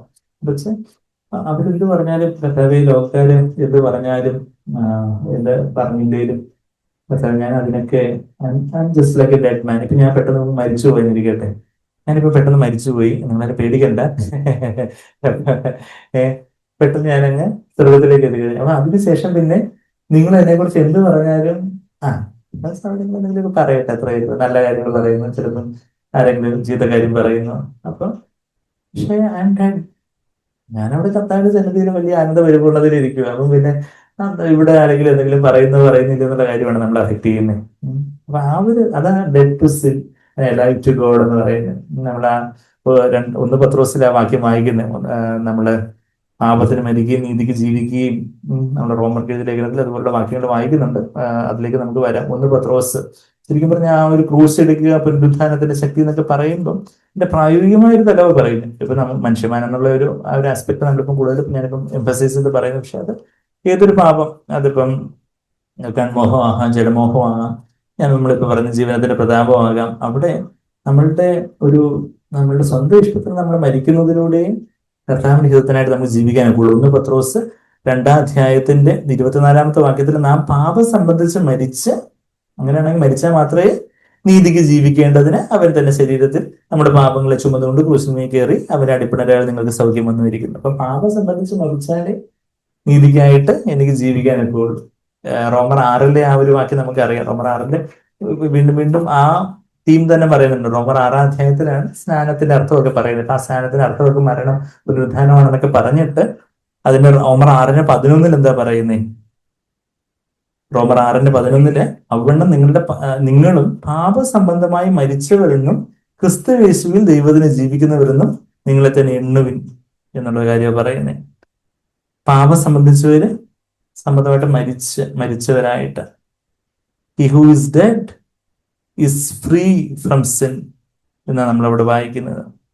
അതിന്റെ 11-ാമത്തെ വാക്യം നമ്മളിപ്പം വായിച്ചു. അതിന്റെ 7-ാമത്തെ വാക്യം വായിച്ച്, അങ്ങനെ മരിച്ചവൻ പാപത്തിൽ നിന്ന് മോചനം പ്രാപിച്ചിരിക്കുന്നു. എപ്പോഴാ പാപത്തിൽ നിന്ന് മോചനം? മനുഷ്യമാനന്ദ എഴുതുന്നോ അല്ലെങ്കിൽ കൺമോഹത്തിൽ നിന്നോ ജഡമോഹത്തിൽ നിന്നൊക്കെ നമുക്ക് എപ്പോഴാണ് മോചനം ലഭിക്കുന്നേ? നമ്മൾ കടിച്ചു പിടിച്ച് അതിനെ ഞാൻ മനുഷ്യമാനന്ദ ഇടത്തില്ല എന്നും പറഞ്ഞ് നമ്മള് പല്ലി കടിച്ചുകൊണ്ട് നടക്കത്തില്ല. മറിച്ച് നമ്മളങ്ങ് മരിക്കണം എന്ന് പറഞ്ഞാൽ എന്താ? ഞാൻ എന്നെ തന്നെ താഴ്ത്തി, പരിശുദ്ധാത്മാവിന്റെ എന്നെ അങ്ങ് താഴ്ത്തി കൊടുക്കണം. കർത്താവേ, ഞാൻ ഒരു മനുഷ്യനെ പോലെ എന്നെ തന്നെ ഏൽപ്പിച്ചു തരുന്നു ഈ ലോകത്തിന് മരിച്ചവനായിട്ട്. ഈ ലോകത്തിന്റെ കൺമോഹം, ജഡമോഹം, ജീവിതത്തിന്റെ പ്രതാപം, ഇതൊക്കെ ഞാൻ അങ്ങനെ മരിച്ചവനാണ് പാപത്തിൽ നിന്ന് മോചനം പ്രാപിച്ചിരിക്കുന്നത്. മരിച്ചാല് റെസ്റ്റ് ഇൻ പീസ് എന്ന് പറയും. എന്താ RIP, റെസ്റ്റ് ഇൻ പീസ് എന്നുണ്ടെങ്കിൽ യഥാർത്ഥത്തിൽ വെച്ചാൽ എനിക്ക് ഒരു സ്വസ്ഥതയില്ല. ശരിയാ, മരിച്ചാല് ഇത് പറയാ എനിക്ക് മരിച്ച ഇവിടെ നിന്ന് ഇവിടെ നിന്ന് പോയാലേ സ്വസ്ഥതയുള്ളൂ. ശരിക്കും പറഞ്ഞാൽ അത് ആത്മീയമായിട്ട് പറഞ്ഞാല് എന്താ നമ്മള് അങ്ങ് മരിച്ചാലേ ആ ഒരു ജഡത്തിന് ജഡസംബന്ധമായിട്ട് അങ്ങ് മരിക്കുക, പാപസംബന്ധമായിട്ട് മരിക്കുക എന്ന് പറഞ്ഞാൽ ജഡസംബന്ധമായിട്ട്, അതായത് ജഡത്തെ ഞാൻ മരിച്ചതായിട്ട് അങ്ങനെ എണ്ണുന്നു എന്ന് പറയുമ്പോൾ നമ്മളെ തന്നെ താഴ്ത്തി പൂജ്യമായിട്ട് താഴ്ത്തി ഏൽപ്പിക്കുമ്പോൾ പരിശുദ്ധാത്മാവിനെ ജഡത്തിന്റെ പ്രവൃത്തികളെ, ശരീരത്തിന്റെ പ്രവൃത്തികളെ ഫലിപ്പിക്കുന്നുവെങ്കിൽ നമ്മൾ ജീവിക്കും. എവിടെ വായിക്കുന്നത്? ഇത് റോമർ 8:13 വാക്യം. റോമർ 8:13 നമ്മൾ പലപ്പോഴും പറയാറുള്ള വാക്യമാണ്. എന്താ? നിങ്ങൾ ജഡത്തെ അനുസരിച്ച് ജീവിക്കുന്നുവെങ്കിൽ മരിക്കും, ആത്മാവിനാൽ പരിശുദ്ധാത്മാവിനാൽ ശരീരത്തിന്റെ പ്രവൃത്തികളെ മരിപ്പിക്കുന്നുവെങ്കിൽ, ശരീരത്തിന്റെ പ്രവൃത്തികളെ ജഡത്തിന്റെ പ്രവൃത്തികളെ എല്ലാം നമ്മള് മരിപ്പിക്കുന്നുവെങ്കിലാണ് നമ്മൾ ജീവിക്കുന്നത്. ഇപ്പൊ നമ്മള് ബാക്കിയുള്ളവര് മനുഷ്യരുടെ അഭിപ്രായങ്ങളും അങ്ങനെയുള്ള കാര്യങ്ങളാവട്ടെ വേറെ ഏതൊക്കെ നമ്മളെ ഇന്ന് അലോസരപ്പെടുത്തിക്കൊണ്ടിരിക്കും. ചിലപ്പോൾ പല ആകുല ചിന്തകളായിരിക്കും. ആകുല ചിന്തകളുടെ റൂട്ട് കോസ് എന്താണെന്ന് ചോദിച്ചാൽ എന്താ? ആങ്സൈറ്റി എപ്പോഴാ വരുന്നേ? വിരുന്ന് വിചാരിക്കും എന്ന് പറയുമ്പോഴാണ് നമുക്ക് ആങ്സൈറ്റി, ആ ഒരു ഉത്കണ്ഠ വരുന്നത്.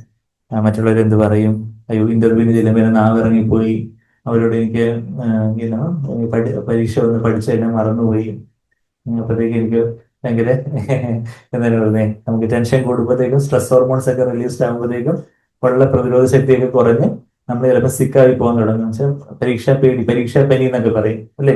വെച്ചാൽ എന്താ, നമുക്ക് ടെൻഷൻ കൂടുന്നു. അപ്പൊ അവര് മാർക്ക് കുറഞ്ഞാൽ ഇനിയിപ്പോ അമ്മ എന്ത് പറയും, അപ്പ എന്ത് പറയും, അയൽവക്കത്തുകാരെന്ത് പറയും, നാട്ടുകാരെന്ത് പറയും, വീട്ടുകാരെന്ത് പറയും. ചിലപ്പോൾ പേരൻസിനായിരിക്കും മക്കളെക്കാട്ട് ടെൻഷൻ. അപ്പൊ അങ്ങനെയൊക്കെയുള്ള ആ ടെൻഷൻ എന്താ, മനുഷ്യന്മാർ നമുക്ക് അവര് ബാക്കി ആൾക്കാരുടെ അഭിപ്രായം അത് നമ്മളെ അങ്ങോട്ടും ഇങ്ങോട്ടും ഒക്കെ ഇങ്ങനെ ഓസിലേറ്റ് ചെയ്യുന്നുണ്ട്. നമ്മള് ഒരു സ്റ്റോപ്പ് സിഗ്നൽ, ഈ ട്രാഫിക് ജംഗ്ഷനിലൊക്കെ വരുമ്പോൾ ഒരു സ്റ്റോപ്പ് സിഗ്നല് ട്രാഫിക് പോലീസ് എന്നൊക്കെ, പിന്നെ ഈ എല്ലാം ലൈറ്റ് ആണല്ലോ. അപ്പൊ ഒരു സ്റ്റോപ്പ് എന്ന് ദൈവം പറയുന്ന ഒരു വാക്യമുണ്ട്. എവിടെ? യെശയ്യാവ് 2:22 വാക്യം. യെശയ്യാവ് 2 ഒരു സ്റ്റോപ്പ് സിഗ്നൽ നമ്മൾ കാണുന്നുണ്ട്. 2:22 നമ്മൾ 2 തിമോഥെയോസ് 2:22 നമുക്കറിയാം. അവനെ മോഹങ്ങളെ വിട്ടോടുവിന 2 തിമോഥെയോസ് 2:28. ഇവിടെ ഒരു വേറൊരു 2:22 ഇത് യെശയ്യാവ് 2 അവസാനത്തെ വാക്യം. സ്റ്റോപ്പ് റിഗാർഡിംഗ് മാൻ, മൂക്കിൽ ശ്വാസമുള്ള മനുഷ്യനെ വിട്ടൊഴിയുവിൻ, അവനെ എന്ത് വിലമതിക്കാനുള്ളൂ. മലയാളത്തിൽ സ്റ്റോപ്പ് എന്നുള്ള ആദ്യം നമ്മൾ വായിക്കുന്നത്. അപ്പൊ മനുഷ്യനെ, ശരിയാണ്, മനുഷ്യര് ഓഫ് കോഴ്സ് ഗോഡ്ലി ആയിട്ടുള്ള ദൈവഭക്തിയുള്ള മനുഷ്യർ പറയുന്ന കാര്യങ്ങൾ നമ്മൾ അതിനകത്തുള്ള നല്ലതായിട്ടുള്ള കാര്യങ്ങൾ എടുക്കണം. അല്ലെങ്കിൽ ഈവൻ അവിശ്വാസികളായിട്ടുള്ള ആൾക്കാർ പറയുന്നതാണെങ്കിൽ പോലും അതിനകത്ത് നിന്ന് എടുക്കാനുള്ള കൺസ്ട്രക്റ്റീവ് ക്രിറ്റിസിസം ചിലപ്പോൾ നമ്മളുടെ ശത്രുക്കളായിരിക്കും ചിലപ്പോൾ നമ്മളെ കുറിച്ചുള്ള യാഥാർത്ഥ്യം പറഞ്ഞു തരുന്നത്. അപ്പൊ അതുകൊണ്ട് ബാക്കിയുള്ളവരുടെ അഭിപ്രായമൊക്കെ നമ്മൾ അതിനകത്ത് നിന്ന് എടുക്കേണ്ട ചില കാര്യങ്ങളൊക്കെ നമുക്ക് ഉണ്ട്, എടുക്കാനുള്ളതൊക്കെ ഉണ്ടാകുന്നതല്ലെന്ന് ഞാൻ പറഞ്ഞു. പക്ഷേ അതിൽ തന്നെ നമ്മളങ്ങ് അയ്യോ അവരെന്നെ കുറിച്ച് ഇങ്ങനെ പറഞ്ഞല്ലോ, അയ്യോ അവരെന്നെ അങ്ങ് പുകഴ്ത്തിയല്ലോ, അപ്പൊ ഞാൻ വലിയ ആളാ എന്നുള്ള ആ ഒരു തലത്തിലേക്ക് സ്റ്റോപ്പ് റിഗാർഡിംഗ് മാൻ. നമ്മൾ ഡെഡ്. അതായത് പലപ്പോഴും ഈ സ്റ്റേജ് ഫിയർ ഒക്കെ എങ്ങനെ ഓവർകം ചെയ്യുന്നൊക്കെ സൈക്കാട്രിസ്റ്റ് ആയിട്ടിരിക്കുന്നുണ്ട്.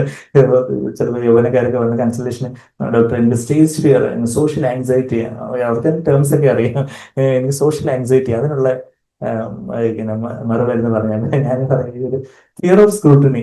അതാ ഫിയർ ഓഫ് സ്ക്രൂട്ടിനി എന്ന് പറഞ്ഞാൽ എന്താ?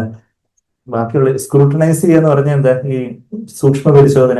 ബാക്കിയുള്ളവരെല്ലാം എന്നെ ഇങ്ങനെ നോക്കിക്കൊണ്ടിരിക്കുക, ബാക്കിയുള്ളവരെ ഇങ്ങനെ സൂക്ഷ്മമായിട്ട് പരിശോധിക്കുക എന്നുള്ള ചിന്തിക്കുമ്പോഴാണ് നമുക്കൊരു പരിങ്ങലും തൊണ്ടയിടറുന്നതും മുട്ടു പറയ്ക്കുന്നതും ഇങ്ങനെ വിയർക്കുന്നതും അതുപോലെയൊക്കെയുള്ള ഒരു പഠിച്ചതൊക്കെ ഇങ്ങനെ മറന്നുപോകും പെട്ടെന്ന്.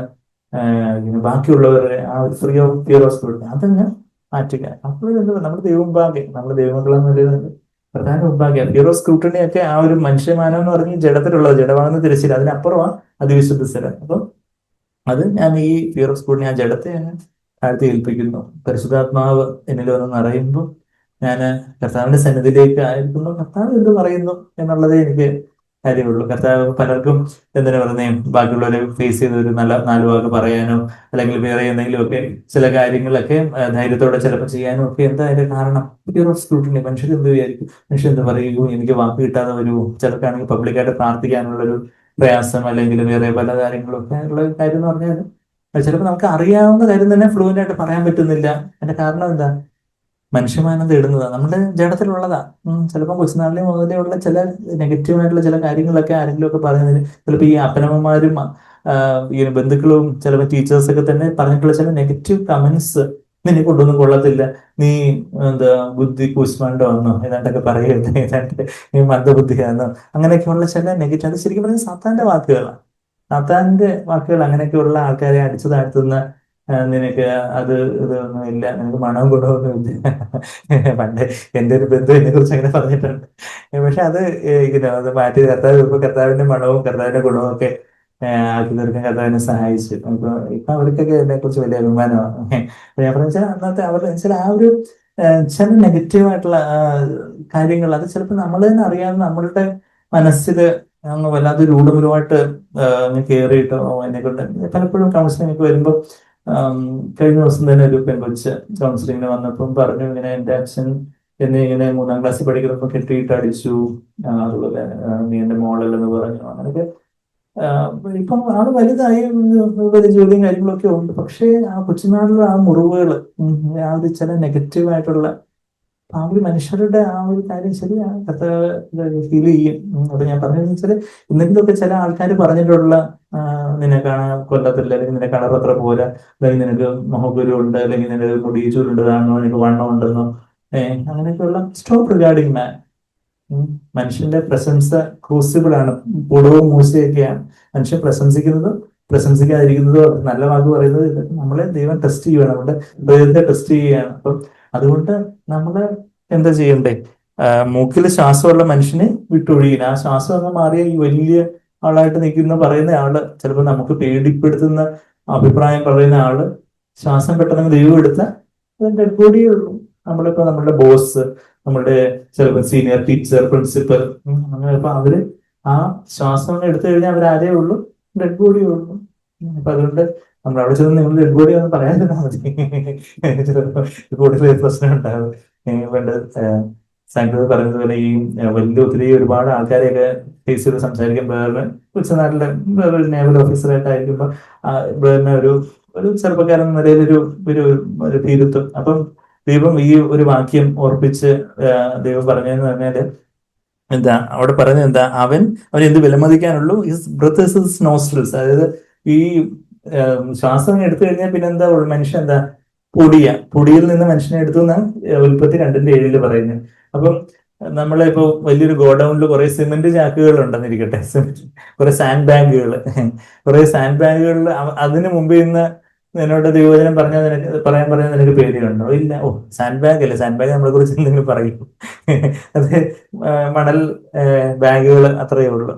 അത്രയേ ഉള്ളൂ ഈ മനുഷ്യർ, നിന്റെ മുമ്പിൽ ഇരിക്കുന്ന ഈ വലിയ ഒത്തിരി ആൾക്കാർ, മനുഷ്യൻ എന്ന് പറയുന്നത് ഈ സാൻഡ് ബാഗ്സ് മാത്രമേ ഉള്ളൂ.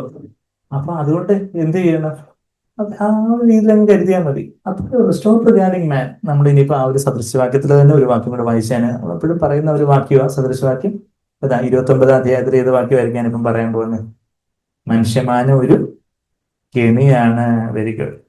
29ാം സദൃശവാക്യം 27, 21 നമ്മൾ ആദ്യം കണ്ട് നമ്മൾ വായിച്ചാനും നിർത്താം. സദൃശവാക്യം 29ന്റെ 25ാമത്തെ വാക്യം, മനുഷ്യഭയം ഒരു കെണിയാകുന്നു. മനുഷ്യൻ എന്ത് പറയും? മനുഷ്യൻ നല്ലത് പറയൂ, ചീത്തത് പറയൂ, അതൊരു ട്രാപ്പാണ്, ഒരു സ്നെയറാണ്. ഇന്നത്തെ കാലത്ത് മണി ട്രാപ്പ്, ഹണി ട്രാപ്പ് എന്നൊക്കെ പറഞ്ഞ പല ട്രാപ്പുകളുണ്ട്. അതുപോലെ ട്രാപ്പാണ് എന്ത്? മനുഷ്യഭയം. യഹോവയിൽ ആശ്രയിക്കുന്നതിനോ രക്ഷ പ്രാപിക്കും. രക്ഷ പ്രാപിക്കുന്നുള്ള വാക്ക് എന്താ? സഗാബ്. എബ്രായ പദം സഗാബ് എന്നാണ്. സഗാബ് എന്ന് പറഞ്ഞാൽ to be set on high എന്ന അതിന്റെ അക്ഷരികമല്ല അർത്ഥം. To be inaccessibly high, too high for capture എന്ന് പറഞ്ഞാൽ ഒരു പക്ഷി കെണിയിൽ അകപ്പെട്ട ആ പക്ഷി അതിനകത്ത് കിടക്കുക. പക്ഷെ ആ കെണി അങ്ങ് മാറ്റിക്കളഞ്ഞാൽ പക്ഷെ അങ്ങ് ഉയരത്തിൽ ഇനാക്സസിബിളി ഹൈ, ഉയരത്തിലേക്ക് ഉയർത്തപ്പെടും. You be exalted on high. You who trust in the Lord will be exalted എന്ന ഇംഗ്ലീഷിൽ NSB എക്സോൾട്ടഡ് എന്ന് പറഞ്ഞാൽ to be set on high. പക്ഷെ നമ്മുടെ യഥാർത്ഥത്തിൽ എക്സോൾട്ടഡ് ആത്മീയമായിട്ട് നമ്മുടെ ഉയരത്തിലേക്ക് വരാനാ. അപ്പം ഭർത്താവ് എന്ത് പറയും? അയൽവക്കക്കാരെന്ത് പറയും? എന്റെ അപ്പനമ്മമാരെന്ത് പറയും? എന്റെ ആങ്ങളെന്ത് പറയും? എന്റെ അവരെന്ത് പറയും? ഇവരെന്ത് പറയും? പണ്ടാരെ പറഞ്ഞതുപോലെ മനുഷ്യന്റെ ജീവിതമുണ്ട്. ജനനം, മനുഷ്യരെന്ത് പറയും? മരണം. ജനനം, പിന്നെ മരണം. അതിന്റെ ഇടയിൽ അവരെന്ത് പറയും? ഇവരെന്ത് പറയും? മറിച്ചവരെന്ത് പറയും? മറ്റവരെന്ത് പറയും? അപ്പൊ അതെല്ലാം മാറി നമ്മൾ വലിയൊരു സ്വാതന്ത്ര്യമാണ് നമ്മളങ്ങനെ ദൈവഭാഗ്യ ഒരു പൂജ്യമായിട്ട് ഈ മനുഷ്യഭാവമാകുന്ന കെണിയിൽ നിന്ന് ഒരു ആ യോക്ക് അഭിഷേകത്താലാണ് ആ യോക്ക് തകർന്നു പോകുന്നതെന്ന് പറയുന്ന വാക്യം കൂടെ വായിച്ചുകൊണ്ട് ഇറങ്ങിയിരിക്കാം. എന്താ യേശയ്യാവ് 27-ാം അധ്യായത്തില്, സോറി 10-ാം അധ്യായത്തില്, യേശയ്യാവ് 10-ാം അധ്യായത്തില്, 10 എല്ലാവർക്കും ഓർക്കാൻ ഒക്കുമല്ലോ അല്ലേ? 10. അപ്പൊ 10-ാം അധ്യായത്തിന്റെ 17ഉം 27ഉം ഞാൻ വായിക്കാൻ പോകുന്നത്. അത് 27 വായിക്കാം. 10-ാം അധ്യായത്തിന്റെ ക്ലാസ്സുണ്ട് 17, 27. അത് 27 വായിക്കുമ്പം എന്താ അവിടെ പറയുന്നേ? അന്നാളിൽ അവന്റെ അവന്റെ ചുമടെന്ന് പറയുമ്പോൾ ഈ എന്താ മനുഷ്യമാനം തേടുന്ന കാര്യമാവട്ടെ, പാപത്തിന്റെ ചുമട്, പല മനുഷ്യമാനം തേടുന്ന കാര്യങ്ങള്, വേറെ പല പല കാര്യങ്ങള്, അവന്റെ ചുമട്, ഭാരം, ആ ജഡം ആകുന്ന ആ ചുമട്, തോളിൽ നിന്നും അവന്റെ നുകം എന്ന് പറഞ്ഞാൽ ഇങ്ങനെ നമ്മളെ ഭാരപ്പെടുത്തുന്ന ഒരു കാര്യത്തെയാണ് നുകം എന്ന് പറയുന്നത്. യോക്ക് എന്റെ കഴുത്തിൽ നിന്ന് നീങ്ങിപ്പോകും പുഷ്ടി നിമിത്തം. ആ പുഷ്ടി ക്ഷമയെന്ന് പറഞ്ഞൊരു അഭിപ്രായം അത് അവിടെ ഉപയോഗിക്കുന്നത്. പുഷ്ടി എന്നുള്ള ട്രാൻസ്ലേഷനായിട്ട് അഭിഷേകം എന്ന് അവിടെ ട്രാൻസ്ലേറ്റ് ചെയ്യാം. ഓയിൽ, അനോയിന്റിങ്, ഫാറ്റ്നസ് എന്നൊക്കെ ട്രാൻസ്ലേറ്റ് ചെയ്യാവുന്ന ഒരു ക്ഷമയെന്ന് പറഞ്ഞൊരു പദമാണ്. അതിന് ശരിക്കും കുറച്ചുകൂടെ ഒരു ആത്മീയമായിട്ട് പറയുമ്പോൾ the yoke will be broken because of fatness അല്ല, കുറച്ചുകൂടെ അനോയിന്റിങ്, അഭിഷേകത്താൽ നുകം തകർന്നു പോകും. ആ പരിശുദ്ധാത്മാവിന്റെ അഗ്നിയാണ് ഇവിടെ നുകത്തെ, ഈ ട്രാപ്പ്, മനുഷ്യവായു എന്ന കെണിയെ അങ്ങ് തകർത്ത് കളയുന്നത്. പക്ഷെ നമ്മുടെ ആ ജഡവാകുന്ന തിരശ്ശീലയില് പരിശുദ്ധാത്മാവിന്റെ ജ്വാലയുള്ള കർത്താവിന്റെ വചനമാകുന്ന വാടാവുന്ന ഈ ട്രാപ്പിനെ അങ്ങ് മുറിച്ച് കളയുന്നത്. 17-ാമത്തെ വാക്യം കൂടി ഞാൻ വായിക്കാം. അവിടെ അഗ്നിയെ കുറിച്ചാണ് പറയുന്നത്. ഇസ്രായേലിന്റെ വെളിച്ചം ഒരു തീയായും അവന് പരിശുദ്ധന് ഒരു ജ്വാലയായി ഇരിക്കും. അത് കത്തി ഒരു ദിവസം കൊണ്ട് അവന് മുള്ളും പറക്കാരെയും ദഹിപ്പിച്ച് കളയും. മുള്ളാണ് എന്താണ് പറയുന്നേ? ഈ വിത്ത് 100 മേനി ഫലം കായ്ക്കാതിരിക്കാൻ വേണ്ടി മുള്ളില് വീണ വിത്ത് എന്ത് ചെയ്തു? 100 മേനി ഫലം കായ്ച്ചില്ല. നല്ല നിലത്ത് വീണ വിത്ത പിന്നെ 30-60 ഒക്കെ. നമ്മുടെ ജീവിതത്തിൽ ചിലപ്പോൾ 30-60 ഒക്കെ കാണും. പക്ഷെ 30 മേനി വിളയുന്നവരുടെ ജീവിതത്തിൽ 70% മുള്ളായിരിക്കും. ചിലത് മറപ്പുറത്തും വഴിയിരിക്കലും ഒക്കെ ആയിരിക്കും. ചിലപ്പോൾ 60 മേനി ഫലം കഴിക്കുന്നവരായിരിക്കും നമ്മൾ. അപ്പൊ നമ്മുടെ ജീവിതത്തിൽ 40% ഈ മുള്ളൊക്കെ കയറിയിരിക്കും. ഈ മുള്ള് ആരെ ദഹിപ്പിച്ച് കളയുന്നത്? കർത്താവിന്റെ അഗ്നി അവൻ ദഹിപ്പിച്ച് കളയുന്നതെന്ന് പറയുന്നത്. ഇസ്രായേലിന്റെ വെളിച്ചം തീയായും അഗ്നിയായും ജ്വാലയായും വന്ന് മുള്ളും പറക്കാരെയൊക്കെ നമ്മളെ തന്നെയാണ് കർത്താവിനെ ഏൽപ്പിച്ചുകൂടി. കർത്താവ് പൂർണ്ണമായിട്ടും കർത്താവ് ഈ ലോകത്തിനെ മരിച്ചവനായിട്ട് യഥാർത്ഥത്തിൽ കർത്താവ് പറയുന്നുണ്ട്, ക്രൂസ് എടുക്കാതെ എന്നെ അനുഗമിക്കാൻ ഒക്കത്തില്ല എന്നുള്ള കാര്യം നമ്മൾ പറഞ്ഞു വരുന്നത്. കർത്താവിന് യഥാർത്ഥത്തിൽ നമ്മളെ ആഴത്തിലുള്ള ഒരു അനുഗമനം അല്ലെങ്കിൽ കർത്താവിനെ പിൻപറ്റണമെങ്കിൽ നമ്മളങ്ങ് മരിക്കണം. അതാ ക്രൂസ് എടുക്കണം എന്ന് പറഞ്ഞത്. ക്രൂസ് എടുക്കണം എന്ന് പറഞ്ഞാൽ എന്താ? നമ്മുടെ സ്വയത്തിന്, നമ്മുടെ സ്വന്തം ഇഷ്ടത്തിന്, മനുഷ്യമാനം തേടുന്നതിൽ നിന്ന് കൺമോഹം, ജനമോഹം, ജീവിതത്തിന്റെ പ്രതാപം, അതിന് കർത്താവ് ഞാനങ്ങ് മരിക്കട്ടെ. അവിടുന്ന് എന്ത് പറയുന്നു? അത് മാത്രം മതി. അവിടുത്തെ മാനം അത് മതി എനിക്ക്. ഞാൻ മനുഷ്യരിൽ നിന്ന് മാനം തേടുന്നില്ല എന്നൊക്കെ കർത്താവ് തന്നെ പറയുന്ന വാക്യങ്ങളൊക്കെ അവിടെ യോഹന്നാൻ 5-ാം അധ്യായത്തിലൊക്കെ ഉണ്ട്. യോഹന്നാൻ 5:44 അത് പറയുന്നത് തൊട്ട് മുമ്പ് കർത്താവ് പറയുന്നുണ്ട്. ആ 2 വാക്യം കൂടി ഞാനങ്ങ് വായിച്ചു നിർത്താം. യോഹന്നാൻ 5:44 നമ്മൾ വായിച്ചു. 5:41 എന്താ പറയുന്നേ? ഐ ഡു നോട്ട് സീക്ക് 5:41 വാക്യം, I do not receive glory from men. ഞാൻ മനുഷ്യരുടെ മാനം വാങ്ങുന്നില്ല. അതിന്റെ 8-ാം അധ്യായം യോഹന്നാൻ 8:40 എന്താ പറയുന്നേ? 8:50 I do not seek my glory. ഞാൻ എന്റെ മഹത്വം അന്വേഷിക്കുകയും വിധിക്കുകയും ചെയ്യുന്ന ഒരുവനുണ്ട്. യോഹന്നാൻ 8:50 കണ്ടും എന്റെ മാനം ഞാൻ അന്വേഷിക്കുന്നില്ല. I do not seek my glory. മനുഷ്യമാനം ഞാൻ അന്വേഷിക്കുന്നില്ല. എന്റെ മഹത്വം ഞാൻ അന്വേഷിക്കുന്നില്ല. കഴിഞ്ഞിട്ട് ഇനിയിപ്പോ ആൾക്കാർ ഇങ്ങോട്ട് മാനം കൊണ്ട് തന്നാലും I do not receive glory. മനുഷ്യരോട് ബഹുമാനം വാങ്ങുന്നില്ല. നമ്മൾ മാനം അന്വേഷിക്കുന്നൊന്നുമില്ല. ഇനിയിപ്പോ ആരെങ്കിലും ഇങ്ങോട്ട് മാനം കൊണ്ട് തന്നാലും നമ്മൾ അതെടുത്ത് കർത്താവിന് അങ്ങ് മഹത്വം കൊടുക്കുന്നു. കർത്താവ് ആരെങ്കിലും നമ്മൾ ചീത്ത വിളിച്ചാലും നല്ലത് പറഞ്ഞാലും നമ്മൾ അങ്ങോട്ട് അങ്ങ് ആ ഭാരവും മഹത്വവും എല്ലാം കർത്താവിന് കൊടുക്കുന്നു. കർത്താവിനുള്ളത് ആ മഹത്വം അത് കർത്താവ് ആർക്കും കൊടുക്കുന്നില്ല, അവർക്ക് ഷെയർ ചെയ്യുന്നില്ല എന്നൊക്കെയാണ് യെശയ്യാവ് 42 8-ാമത്തെ വാക്യത്തിൽ നമ്മൾ വായിക്കുന്നത്. Do not share my glory with anyone എന്നൊക്കെ പറയുന്നുണ്ട്. അപ്പം നമുക്ക് കർത്താവിന്റെ മാനം തേടാം. കർത്താവിനെ വിശുദ്ധ സ്ഥലത്ത് അവിടുത്തെ ഭാഗങ്ങളുടെ ജീവിതം, മനുഷ്യഭയം, മനുഷ്യരുടെ പ്രശംസ, അവരെന്ത് പറയും ഇവരെന്ത് പറയും അങ്ങനെയുള്ള കാര്യങ്ങളിലൊക്കെ ഉള്ള ഒരു വിടുതൽ എനിക്ക് വേണം. കർത്താവെ, ആ വെള്ളിയെ കുടം കൊണ്ടും പൊന്നിനെ മൂശ കൊണ്ടും ഒക്കെ അവിടുന്ന് ശോധന ചെയ്യുന്നത് പോലെ അവിടുന്ന് എന്റെ ഹൃദയത്തെ ശോധന ചെയ്യുന്നു. പ്രശംസ കൊണ്ട്, പ്രശംസയാകുന്ന ഒരു മൂശ അല്ലെങ്കിൽ ഒരു കപ്പ്, ഈ ക്രൂസിബിൾ ഫേർണസ്, ആ ഒരു മൂശ അല്ലെങ്കിൽ ആ ഒരു നെരിപ്പോട്, ആ ഒരു അഗ്നിശോധന. അപ്പൊ ആ ഒരു പ്രശംസ അല്ലെങ്കിൽ മനുഷ്യന്റെ അഭിപ്രായം, കിട്ടുന്നതും കിട്ടാതിരിക്കുന്നതും അല്ലെങ്കിൽ നല്ലതും ചീത്തതുമായിട്ടുള്ള മനുഷ്യരുടെ അഭിപ്രായം കൊണ്ട് ദൈവം നമ്മളുടെ ഹൃദയത്തെ ശോധന ചെയ്യുന്നു. നമ്മളുടെ ഉള്ള അവസ്ഥയെ, നമ്മള് മനുഷ്യമാനമാണോ യഥാർത്ഥത്തിൽ നമ്മൾ കർത്താവിനെ മാത്രമാണ് ആഗ്രഹിക്കുന്നത്? മനുഷ്യരുടെ അഭിപ്രായം നമ്മളെ സന്തോഷിപ്പിക്കുകയോ ദുഃഖിപ്പിക്കുകയോ ഒക്കെ ചെയ്യുന്നുണ്ടോ? ആ കാര്യങ്ങൾക്കെല്ലാം മരിച്ചവരായിരിക്കുന്ന എത്ര വലിയൊരു സ്വാതന്ത്ര്യമാണ് നമുക്ക് കർത്താവിന് മുമ്പാകെ നമ്മൾ തന്നെ ഏൽപ്പിച്ചു കൊടുക്കുന്ന കർത്താവെ, അവിടുത്തെ അഭിഷേകം എൻ്റെ എല്ലാ മുഖത്തെ എല്ലാം തകർത്ത് കളയട്ടെ കർത്താവെ, എൻ്റെ എല്ലാം മുള്ളും പറക്കാരെ എല്ലാം ദഹിപ്പിച്ച് കളയട്ടെ. അവിടുന്ന് അവിടുത്തെ അഗ്നിയാൽ എന്നെ ദഹിപ്പിക്കണം, അവിടുത്തെ സ്നേഹത്താൽ എന്നെ ദഹിപ്പിക്കണം. അങ്ങനെ മാത്രം ആഗ്രഹിക്കുകയും അങ്ങനെ മാത്രം ആരാധിക്കുകയും അങ്ങനെ മാത്രം പിൻപറ്റുവാനും അവിടത്തേക്ക് എല്ലാം മുഖത്തും വിലയിട്ടുവാനും മറ്റു മനുഷ്യരുടെ അഭിപ്രായങ്ങളും കാര്യങ്ങളും എല്ലാം കർത്താവ് എനിക്ക് ചെപ്പം കുപ്പയായിട്ടായിത്തീരട്ടെ. ആ ഒരു തലത്തിലേക്ക് ദൈവം കർത്താവ് ഉയർത്തട്ടെ. നമുക്കിന്നൊരു ആവശ്യഭാരമുണ്ടോ? കർത്താവേ, എനിക്കൊരു വിടുതൽ വേണം. കർത്താവേ, മനുഷ്യനെ പ്രസാദിപ്പിക്കുന്നതിൽ നിന്ന് ഒരു വിടുതൽ വേണം. ഞാൻ മനുഷ്യരെ പ്രസാദിപ്പിക്കുകയാണെങ്കിൽ ഞാൻ ദൈവത്തിന്റെ ദാസനായിരിക്കാൻ, ദൈവത്തിന്റെ അടിമദാസനായിരിക്കാൻ കഴിയുകയില്ലെന്ന് പൗലോസ് ഗലാത്യർ 1:10 നമ്മൾ വായിക്കുന്നത്. നമുക്ക് വരികളോരോന്നും നോക്കാം. 170 പാട്ടില് ആത്മാവ് അയച്ച് പാപവിടുതൽ. കർത്താവേ, മഹത്വ സ്തുതിനാഥ, ലജ്ജിക്കില്ല ഒരു നാളും. വാഗ്ദത്തം വിശ്വസിക്കുന്നവര് ലജ്ജിക്കുകയില്ല. കർത്താവിന്റെ വാഗ്ദത്തം പരിശുദ്ധാത്മാവിനെ അയച്ച് ആ അഗ്നിജ്വാലയെ അയച്ച് മുള്ളും പറക്കാരെയൊക്കെ കർത്താവ് ദഹിപ്പിക്കും. ആ വാഗ്ദത്തം വിശ്വസിക്കുന്നവർ പുഷ്ടി നിമിത്തം, അഭിഷേക നിമിത്തം മുഖവും ചുമടും എല്ലാം നീങ്ങിപ്പോകും. ആ വാഗ്ദത്തം വിശ്വസിക്കുന്നവർ അവരൊരിക്കലും ലജ്ജിക്കുകയില്ല. പെന്തക്കോസ്തിൽ പോലെ, ആ പെന്തക്കോസ്ത് നാളിലെ പോലെ ആത്മാവിനെ നിറയ്ക്കും നീ ഞങ്ങളെ എന്ന് 2ാമത്തെ സ്റ്റാൻസയിൽ പാടുന്നേ. ജീവജലം പ്രവഹിക്കുന്നുണ്ട് കർത്താവിന്റെ സന്നിധിയിൽ നിന്ന്. 3ാമത്തെ സ്റ്റാൻസയിൽ കർത്താവിന് എല്ലാവരും ഓർത്ത ഹൃദയങ്ങൾ പാടുന്നു. നമ്മുടെ ഹൃദയത്തില്, നമ്മുടെ ജീവിതത്തിൽ വലിയൊരു സ്വാതന്ത്ര്യം. ഒരു പക്ഷി പല ചെങ്ങലകളുണ്ട്, പല ട്രാപ്പില്, പല കെണിയില് അകപ്പെട്ടിരിക്കുന്നത് പോലെ 10 ചെങ്ങലയുണ്ട്, അതിന്റെ 9 മറ്റു പോയി. എന്നാൽ ഒരു ചെങ്ങല മതി അതിനെ ഭൂമിയിലേക്ക് തളച്ചിടാൻ. വേറെ പല കാര്യങ്ങളിൽ നിന്ന് നമുക്ക് വിടുതൽ കാണുന്ന കർത്താവേ, ഈ മനുഷ്യന്റെ അഭിപ്രായവും ബാക്കി മനുഷ്യൻ എന്ത് പറയുന്നു, അവരുടെ പ്രശംസയോ പുകഴ്ചയോ കേഴ്ചയോ അങ്ങനെയൊക്കെയുള്ള കാര്യങ്ങൾ, ജഡത്തിലെ രൂഢമൂലമായിട്ടുള്ള ആ കാര്യങ്ങളെല്ലാം കർത്താവേ, ആ പാപത്തിന് മനുഷ്യമാനത്തിന് മരിച്ചവരായിട്ട് കർത്താവിനെ ജീവിക്കുന്നവരാകുവാന് ആ ഒരു ആവശ്യഭാരത്തോടെ ഞങ്ങൾ അങ്ങനെ നോക്കി കേഴുന്നു. കർത്താവേ, ആത്മാവിനെ അയച്ച് അവിടുന്ന് പാപവിടുതൽ തരണം എന്നുള്ള ഒരു പ്രാർത്ഥനയോടെ കർത്താവിനെ നോക്കി നമുക്ക് പാടാം.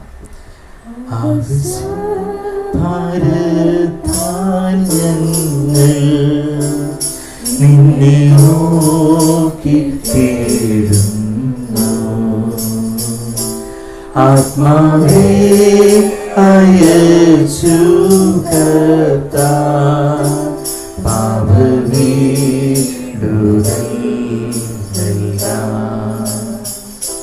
മഹത്വം സ്തുതിനാഥ, ലജ്ജിക്കൊരു നാളും വാഗ്ദത്തം വിശ്വസിക്കുന്നു, മഹത്വം സ്തുതിനാഥ. പെന്തക്കോസ്തി പൂരാത്മാവേ നിറയ്ക്കുന്നി ഞങ്ങളെ, നൽകണം വരങ്ങൾ ഞങ്ങൾ കന്യുകിൻ സേവിപ്പാനായി, മഹത്വം സ്തുതിനാഥ, ലജ്ജിക്കൊരു നാളും വാഗ്ദത്തം വിശ്വസിക്കുന്നു, മഹത്വം സ്തുതിനാഥ. ജീവജല പ്രവഹിപ്പൂ നിൻ സന്നിധിയിൽ നിന്നും, കർത്തങ്ങൾ ഇന്നാത്ത്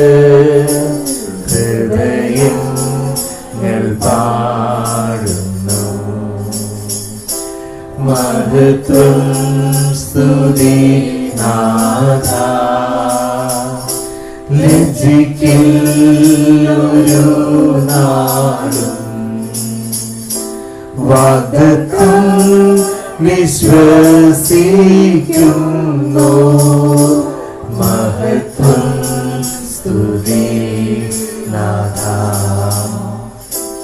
ശുദ്ധാത്മാവ് സ്വർഗ്ഗേ നിന്നും കൊടും കാറ്റായി വീശുന്നു.